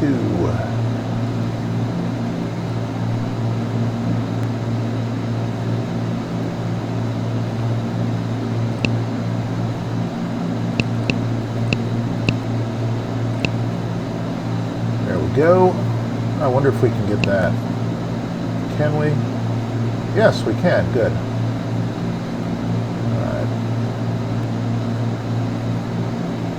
There we go. We're a nice distance away. We're inbound direct. Pardon me. We're still really good on fuel. We are really good on nav. There's Salisbury right there. Got that tuned in. Then it'll be the Chesapeake Bay, and away we go. Okay, there's our chart. There is our there's our transition. There's their initial approach fix. We'll skip the hold. 2,000 feet, no procedure turn. We're good. Look at this. I mean, you get the chart and everything on this thing. What is not to like? The only thing not to like is that it's been so long since I've landed this thing that I'm almost certainly going to embarrass myself. So just be prepared for that. That's probably why you tune in.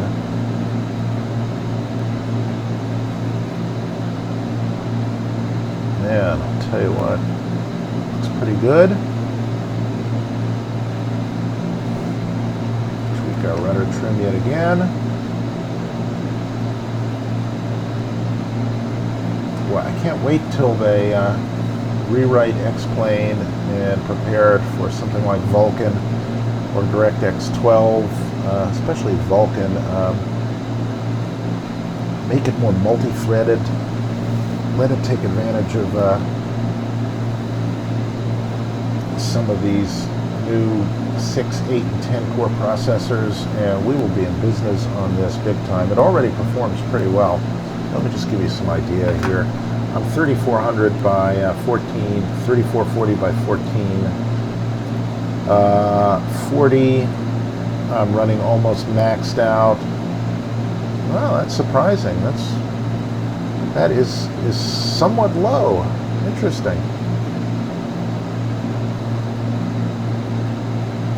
Only 24 frames? Fascinating. And yet, as you can see from this, it's pretty damn smooth. I'm shocked I'm actually getting that low. I wonder what's up. I normally get about 40.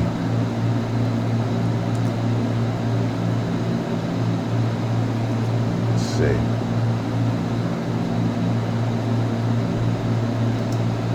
Just disable that. Get a little bit higher. I will bet you it's my two Garmin's doing that. I'm almost dead certain it is. But I gotta say, if I hadn't checked that, I wouldn't have known I was doing that. I would have figured high 30s, low 40s. So, can't really beat that. I'm in there if you look at that. That is smooth. Oh well. You learn something new, etc., etc., etc. Let's see what our temps are like here. We're a little colder up here now. Means we can probably get away with leaning just a little bit more.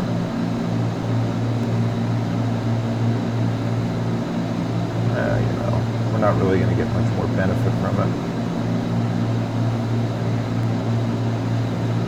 Actually, we're a little bit lean at peak, and I don't think these engines like that especially much, but let's just see our temps.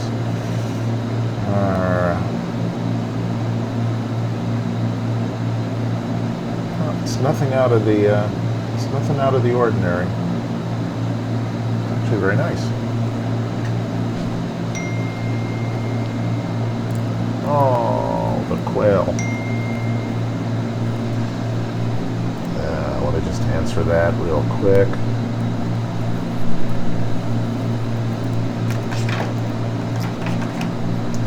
You know what? I'll show on my flight.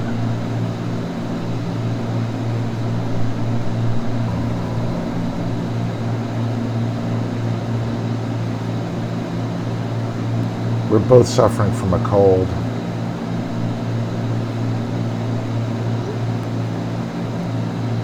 Saying I'm video taping a sim flight.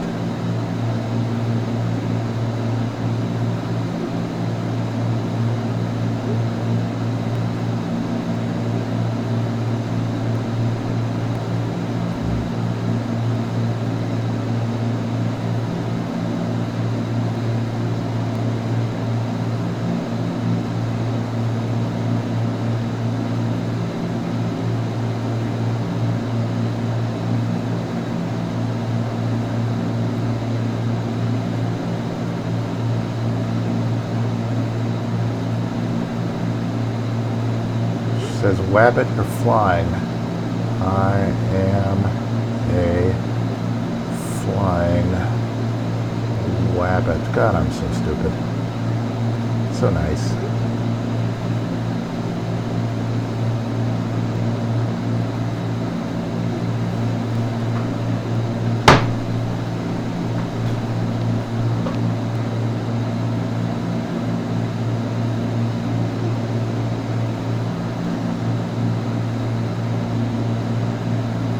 Send her a heart and a kiss.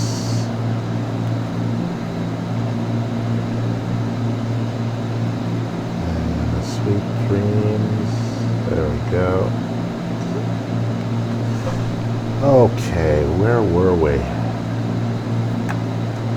God, I'll tell you what, I hope I'm just not ruining this for you, because I'm turning into an insufferable sap, aren't I? Ain't it wonderful? Alright.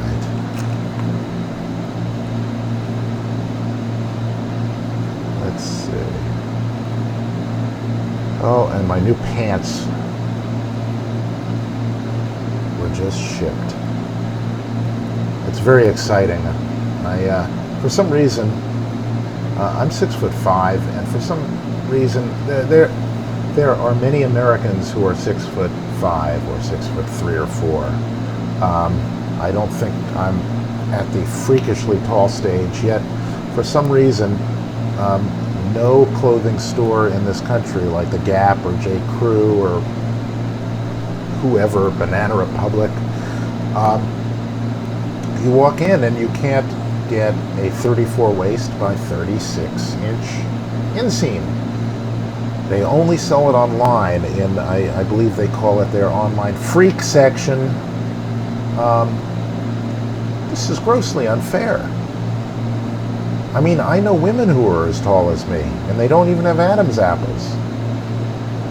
You know, I mean, we're talking about a height that is, I don't know, maybe in the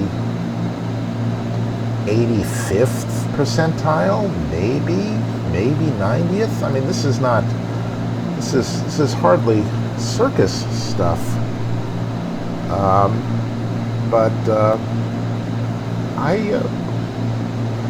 at a loss that if I want to put pants on my bandy little legs, I have to like go to the freak section of the special online version of the store. I actually can get it from the real store, but oh, sir, we have to order it. It'll take 3 weeks. Well, but I can get it in 2 days from your store. Oh, well, where do they get their stuff? Oh, we all get it from the same place. Well, why does it take you 3 weeks? And the only answer I've been able to come up with, of course, if you gave them truth serum, they would tell you this. They'd say, because we want to annoy you. And if they just said that, I'd buy that. I mean, hell, I'd want to annoy me. I'd give anything to piss myself off at some point. I'm an insufferable pain in the ass. I deserve it. I should be ridden hard and put away wet. But damn it, they won't admit it. Admit you want to yank my chain. Better yet, take a number. Anyway, so hallelujah, my pants are coming. Who knew? And I mean, you can track it every step of the way. It's so exciting. You even get text messages now. You order something from Amazon, you notice this? You sign up for text messages, and it says, good news, it's on its way. And the thing is, it always happens when you're like expecting a text message from your sweetie or your mom or somebody you're meeting for dinner or a job interview, and the thing dings and you get your hopes up and you look at the thing and you grab it and you're like practically slavering, and you look down and it's like from some address like 222/457, and it says great news and your order has shipped. Oh my goodness. Well, you know, if I couldn't complain, I don't know what I'd do. I mean, what's going to happen when I'm just like insanely happy, like I sort of am? What on earth am I going to do? I will lose all entertainment value. I mean, my whole purpose in life is to be pissed off so that you can enjoy yourself. It's my duty. My duty is to get in a plane and rant, and only secondarily impart some slight lessons about how to fly a fake plane. You tune in for the rants. Come on, admit it. you tune in for the rants, and I don't blame you. I mean, look at this. The texturing on this plane isn't worth it. Certainly not. The scenery's, it's quite nice. It's well done, but it's not Cook's Tour. There is no movie on this flight. Basically, you tune in to watch me A, screw something up, or B, get miffed about something and do a slow burn, and do some venting for you, so you can vent vicariously. I view it as a public service. I do, but I worry. I mean, what will it? What happens when I'm content? Let's see if I can open this in flight. No. Okay. Well, that's smart. And let's see. We're 3 miles away from Salisbury on the other side of it. Okay. There we go. So this is Wallops. This is another NASA facility. Actually, they launch rockets from here. And I don't know if it can be seen on here, but here we go. It should be right about there. Hang on, let's see if we can see it. Go to Google Maps, and we can see the whole world. I feel so powerful. All right, let's see. Wallops Island, Wallops Flight Facility. There we go. Chesapeake.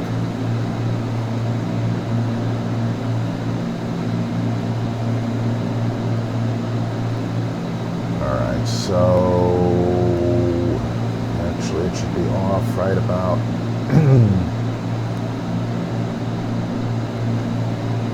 there. Is it?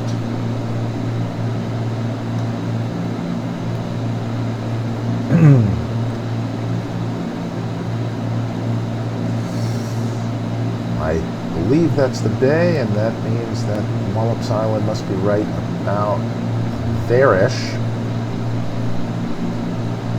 See where we are-ish.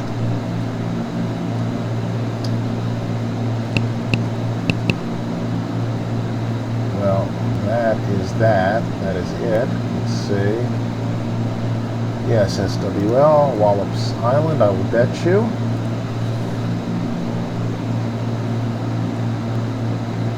There we go.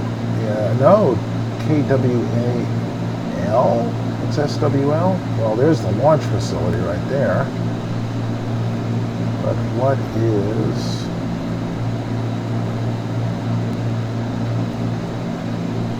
Oh, you know what? I'm looking at the wrong thing. See what I mean about... There we go. There's Wallops Island right there. Okay. All right, so it should be off at about our, yeah, like I said, right about there-ish. Let's see if we can see it. I can't imagine there'd be like a launch pad here. Matter of fact, I'd be hard-pressed to see it. Ah, there it is. Okay. Is that the right configuration?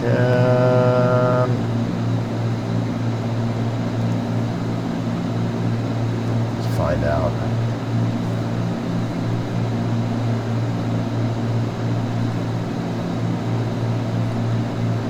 Yes, that is the right configuration.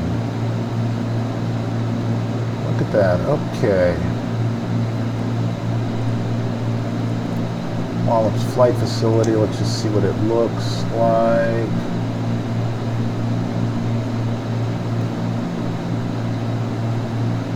Captain Bob's Marina, huh? All right, well, who knew?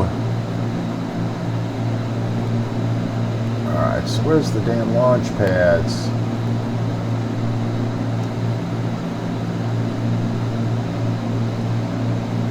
Got to be right here. It's going to be isolated from people. It's got to be barge accessible, which I'll bet you this is. Yes, there we go, Orbital Sciences Corporation. And they probably, where the hell do they land the thing? I don't mean land it physically, I mean land it, ship it in. Ah, no, it can't possibly be in this inlet, could it? No, that's just a small dock. I wonder if they just truck it in. Well, anyway.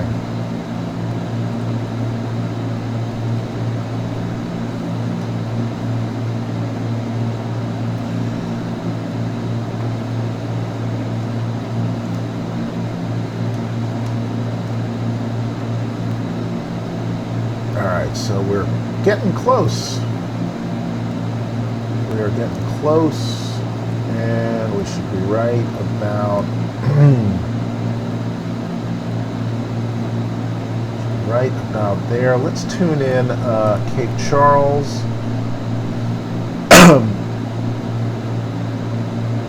Be coming in on the 196. Cape Charles is 112.2. 112.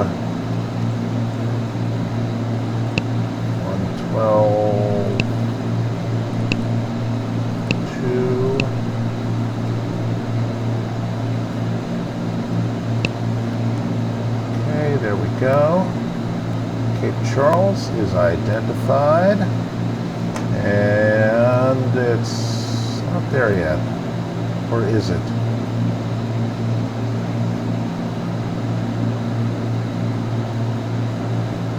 It is, but we're not getting DME. Does it? Well, it's a Vortac. It should have DME. 112.2. Ah, there we go. It does. It just took a minute to get its bearings. So we're 43 away. And let's just get our approach plate up.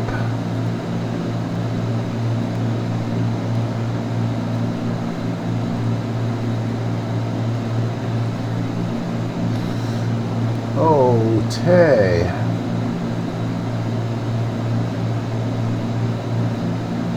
2,000 at Cape Charles.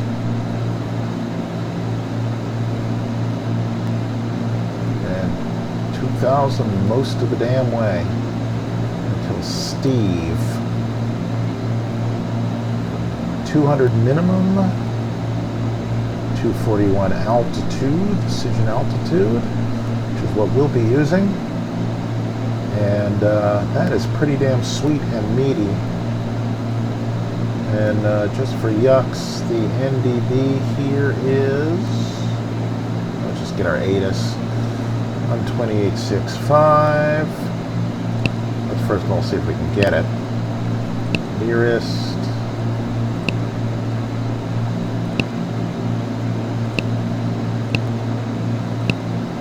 Not yet, but that's okay. 12865. BIM. Not yet. Not unusual. Looking good.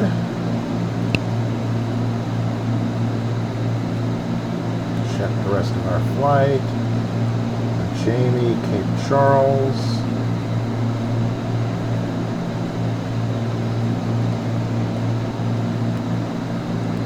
So at Jamie, we'll activate the approach. We'll also descend to 2,000 feet. And we're at 9.5. Have to lose 75. Divide by 3.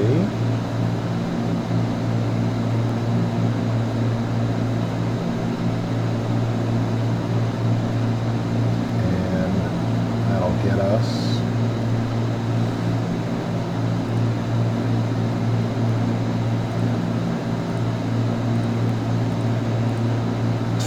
what am I doing? Divided by 3, Jesus, that's I am really stupid. 25 miles. I'm like saying, okay, it would be easy if it were 90 because then that's just easily divisible by 3. It's like, okay, and what else is easily divisible by 3? What else is trivially divisible by 3? I wonder what it could be. Alright, obviously I've gone soft in the head. I'm completely soft in the head.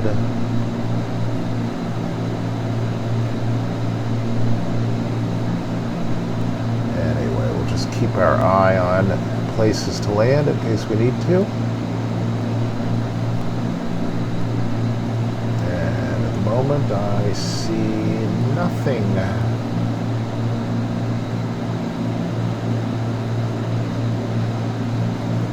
I believe that's Chincoteague Island, and that's probably Assateague Island, and I just like saying that. Assateague. Alright. I am, of course, a child. But you knew that already. I wish it didn't use this kind of windshield heater. It'd be nice not to. Just have a nice clear view. It's kind of narrow cockpit too, isn't it? But originally this plane, I think if I remember the videos, either the B-58 or the B-50, I guess was the earlier model, had a shared column right here. Twin yokes off a shared column like the early Bonanzas. I wonder if they named the Beech... No, they couldn't have named the Beechcraft Bonanza after the TV show Bonanza. That would be too much. Oh, you love this.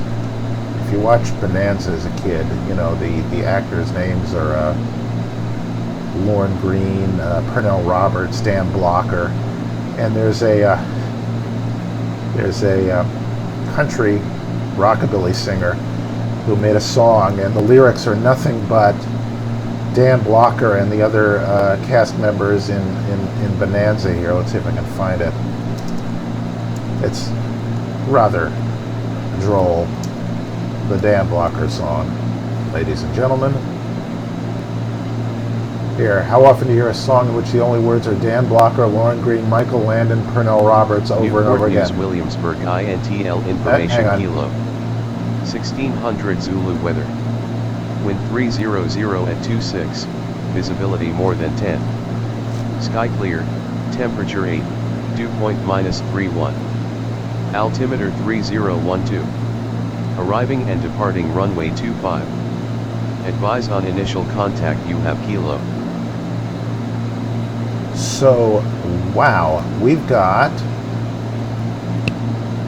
26 knot winds. That should be sporty. In the meantime, let's listen to the Dan Blocker song. The guy who sang it, the singer's name is Gurf Morlix. So,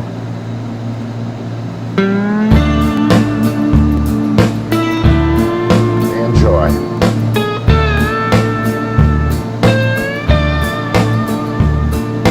Dan Blocker, Lorne Greene, Michael Landon, Pernell Roberts, Dan Blocker, Lorne Greene, Michael Landon, Pernell Roberts, Dan Blocker.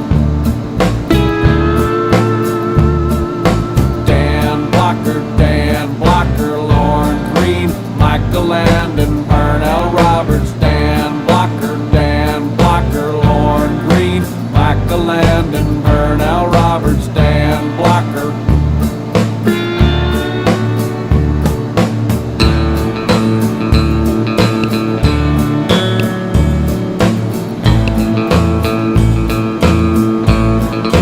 It's a Bonanza theme, by the way.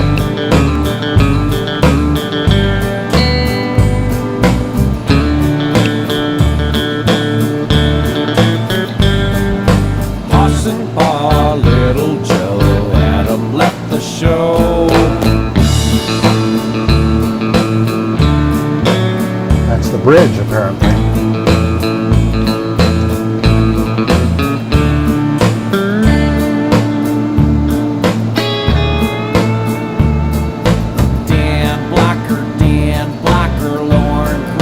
right, down we go. Landon, Purnell, Roberts, Dan Blocker, Lauren Green, Michael Landon, Purnell, Roberts, Dan Blocker,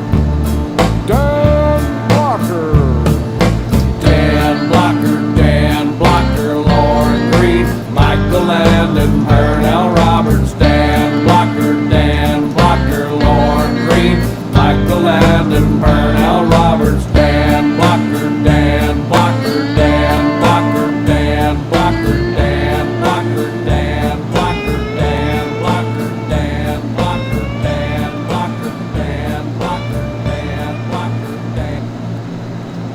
Ladies and gentlemen, the great Gurf Morlicks and the Dan Blocker song. I ask you, is that or is that not a work of art? And can we please maybe get our vertical speed correct? Vertical speed, there we go, come on. Alright, this is obviously not going to work, so we'll do the old-fashioned way. There we go. And we'll just head our asses down here. There is Jamie. As soon as we pass this, we'll arm the approach.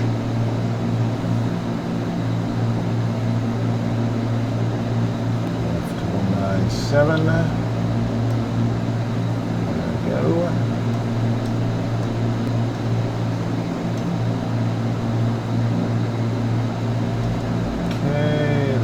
Inbound to Cape Charles right now.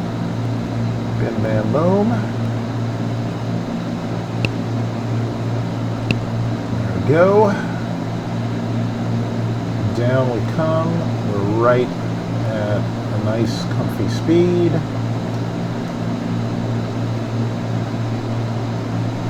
I'm just going to keep the power on for a little while. I do not want to at this point, I don't want to overcool the engines, shock cool them. Don't want to shock the monkey.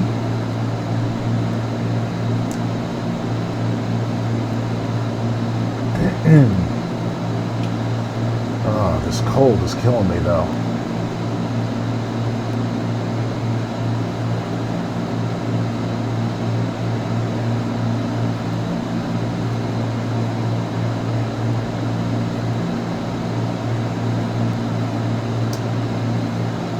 I don't know what to tell you. I just don't have a good rant left.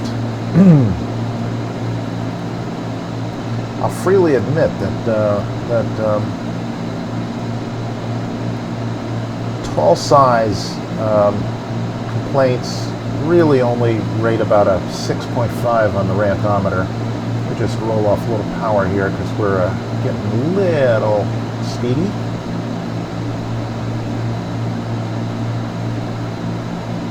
There we go. And Cape Charles is right there, more or less. Matter of fact, that's it right there. Get Dan Blocker off the screen. Get rid of those oysters.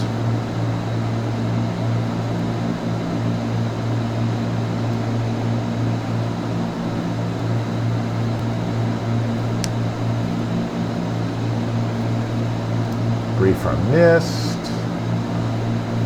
Straight ahead to Jaws. There's no mountainous terrain to speak of. We're not going to hit anything. Look at that, look at the elevation there, 185 feet, 438 feet. Well, you know, nothing dire. Roll on just a little more power. And we are more than in good shape. We want to be at 2,000 feet by here. We're 5 miles away. Now let's come down a little faster here.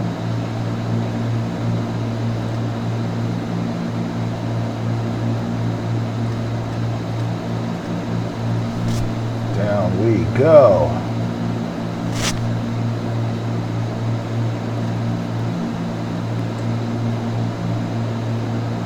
That's sporty.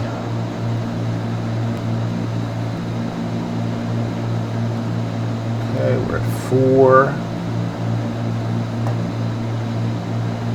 I'll be slightly high here.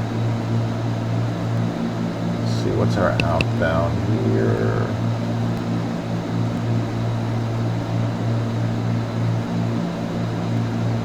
0255 is runway heading. Just set that up so we can track outbound in case we have to.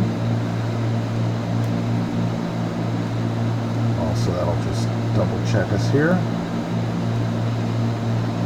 Come on, don't do that to me. Alright, there we go. Let's see, have I armed? I have.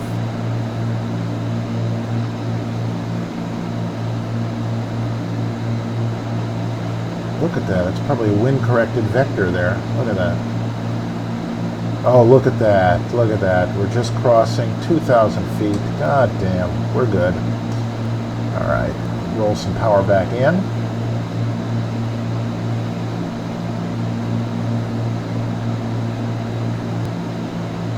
Now we got, I think, 14 miles here.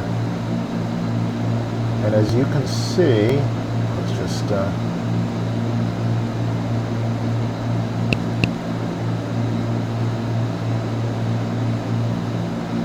set our track, 255. Get our runway heading squared up as well. And I will bet you dollars to donuts we're going to have quite a wind. Let's see what our ground speed is here.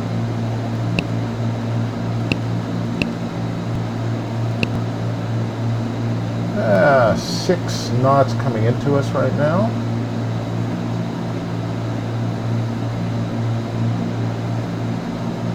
Let's go a little faster here.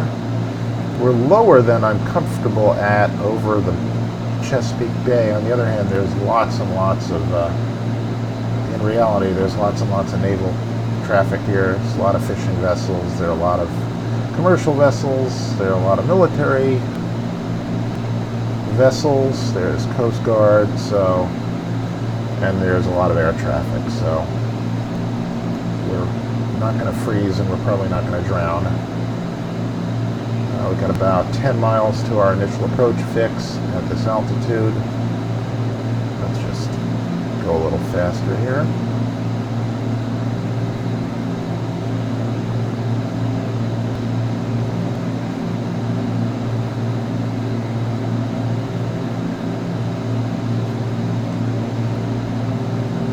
Run a little bit lean.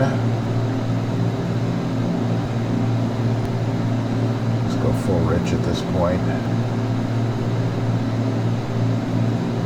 We've got tonnage of fuel. We're good. About halfway across the bay right now.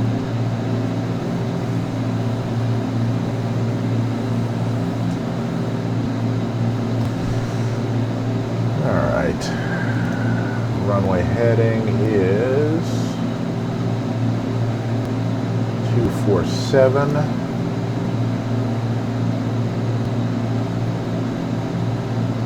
Just get that ready to go.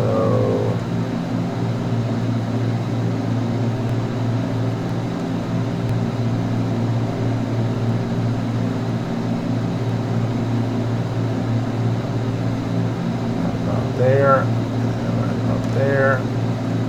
Done and done.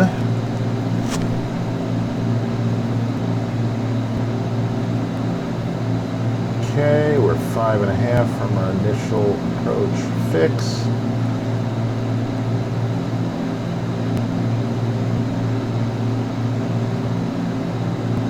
Looking nice. And is there really a 30-knot wind? Let's find out. Seems a little bit much. Who knows? Could it be?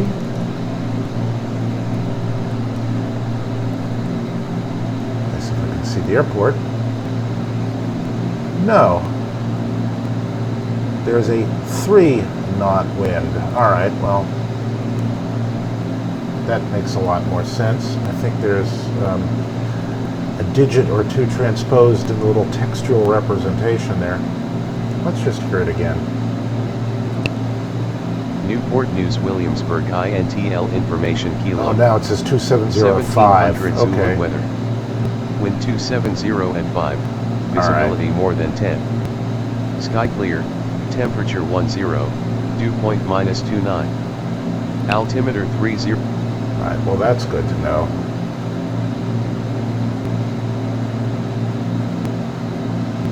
Alright, we're continuing to track outbound from Cape Charles, as we should be. We're on track, and we are.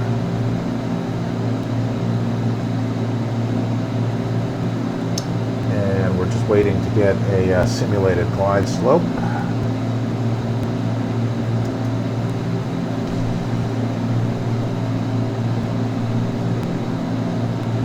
And there we go. On our final heading. If I had to guess, I'd say that's the airport right there.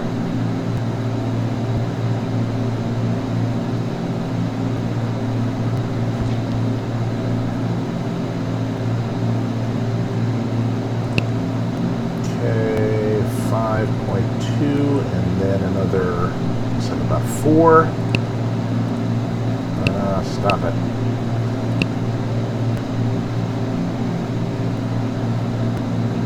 Yeah, there you go. Total, yeah, we're 10 miles out. Okay, good.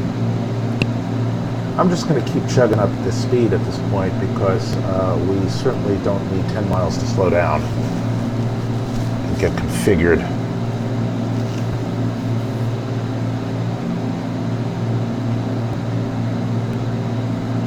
That is, why am I blanking on the name of the big Air Force base? It's not Langley. Oh wait, it is Langley. Is it Langley? Yes, I'll bet you it is Langley. I'm losing my mind.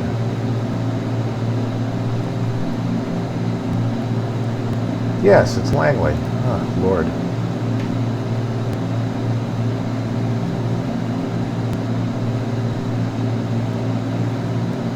It's funny, I've flown in and out of here a lot and prepared, and the scenery looks totally different, and your whole look is far different.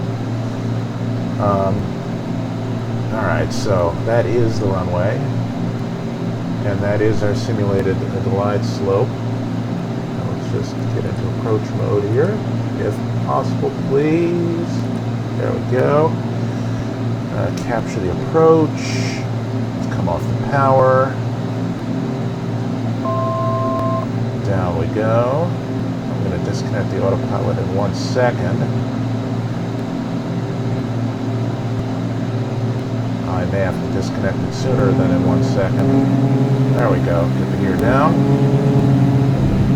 Get a notch of flaps in.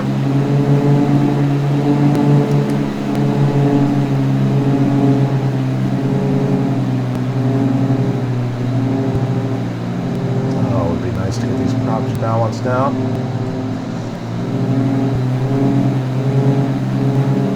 Alright, let me just take this here.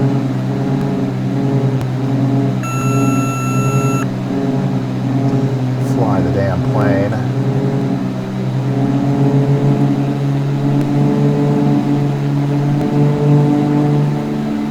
There we go.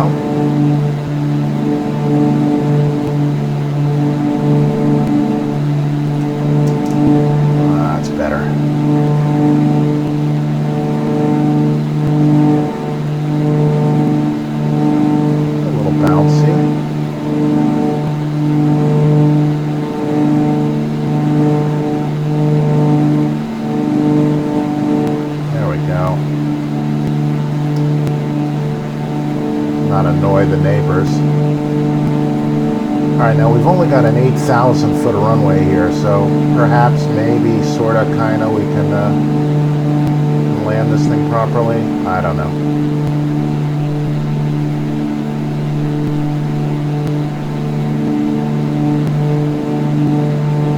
We have a little bit of a wind from the right.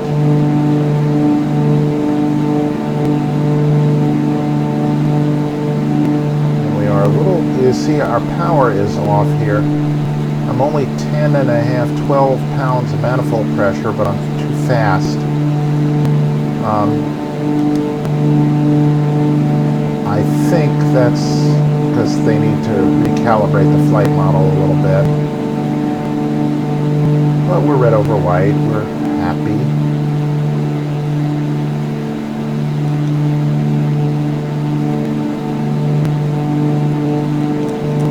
My rudder's out of trim, though.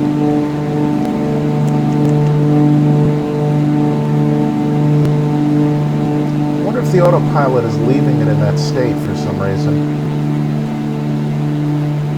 Well, anyway. 500. We're looking pretty good.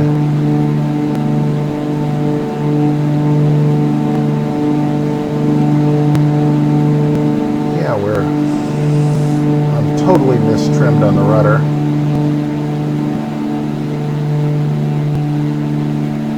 I've got like big left-hand rudder in right now for no other reason except that I'm out of trim and I can't get back into trim. It's very strange. Alright, not that it's an excuse or anything, but I'm also fast.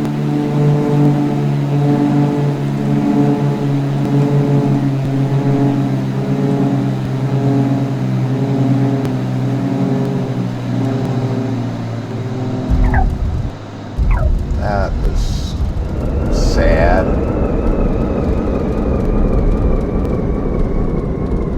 That wasn't horrible, but it was lacking. Anyway, welcome to Patrick Henry Airport here in Newport News, Virginia, where we will stop for the night, for a little fuel, for a little soft-shell crab, perhaps. Nice looking airport here. I wish I could give credit to the designer. I just don't remember whose it is.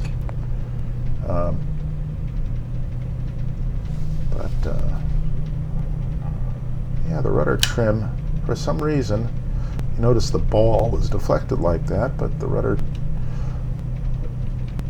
had a lot of right rudder trim in, and it shouldn't have been required at all.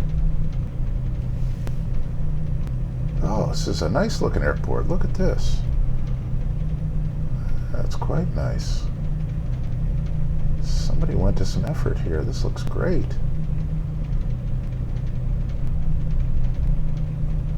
The concrete textures are good.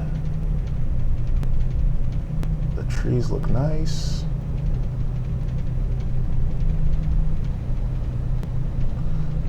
Some airplanes. Looks like a UPS freighter there.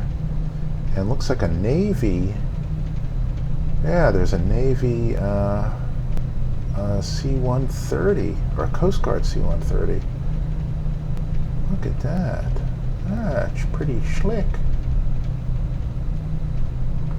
Just want to take a tour of the terminal here. Let's say we'll park at GA, but let's just...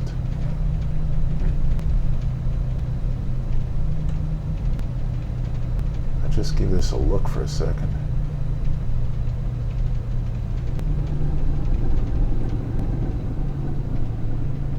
That's not accurate. UPS doesn't have 737s, I don't think. Never seen a 737 freighter. I have seen old 737 combis. I think different airlines in Alaska flew them. They'd be half freighter and half rhinoceros. All right, there we go. Let's get the brakes on here. And our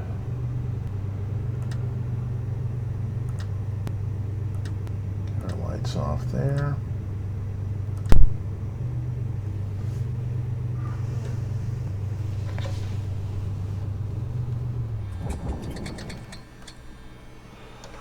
All right, well, just say that was a nice flight, and we'll of course work on the landing, and I'll keep you up to date on all the rest of the stuff. Perhaps I'll have a better rant next time, or have more stories of the quail, tales of the quail. Anyway, from lovely Virginia, I will see you all next time. Bye-bye.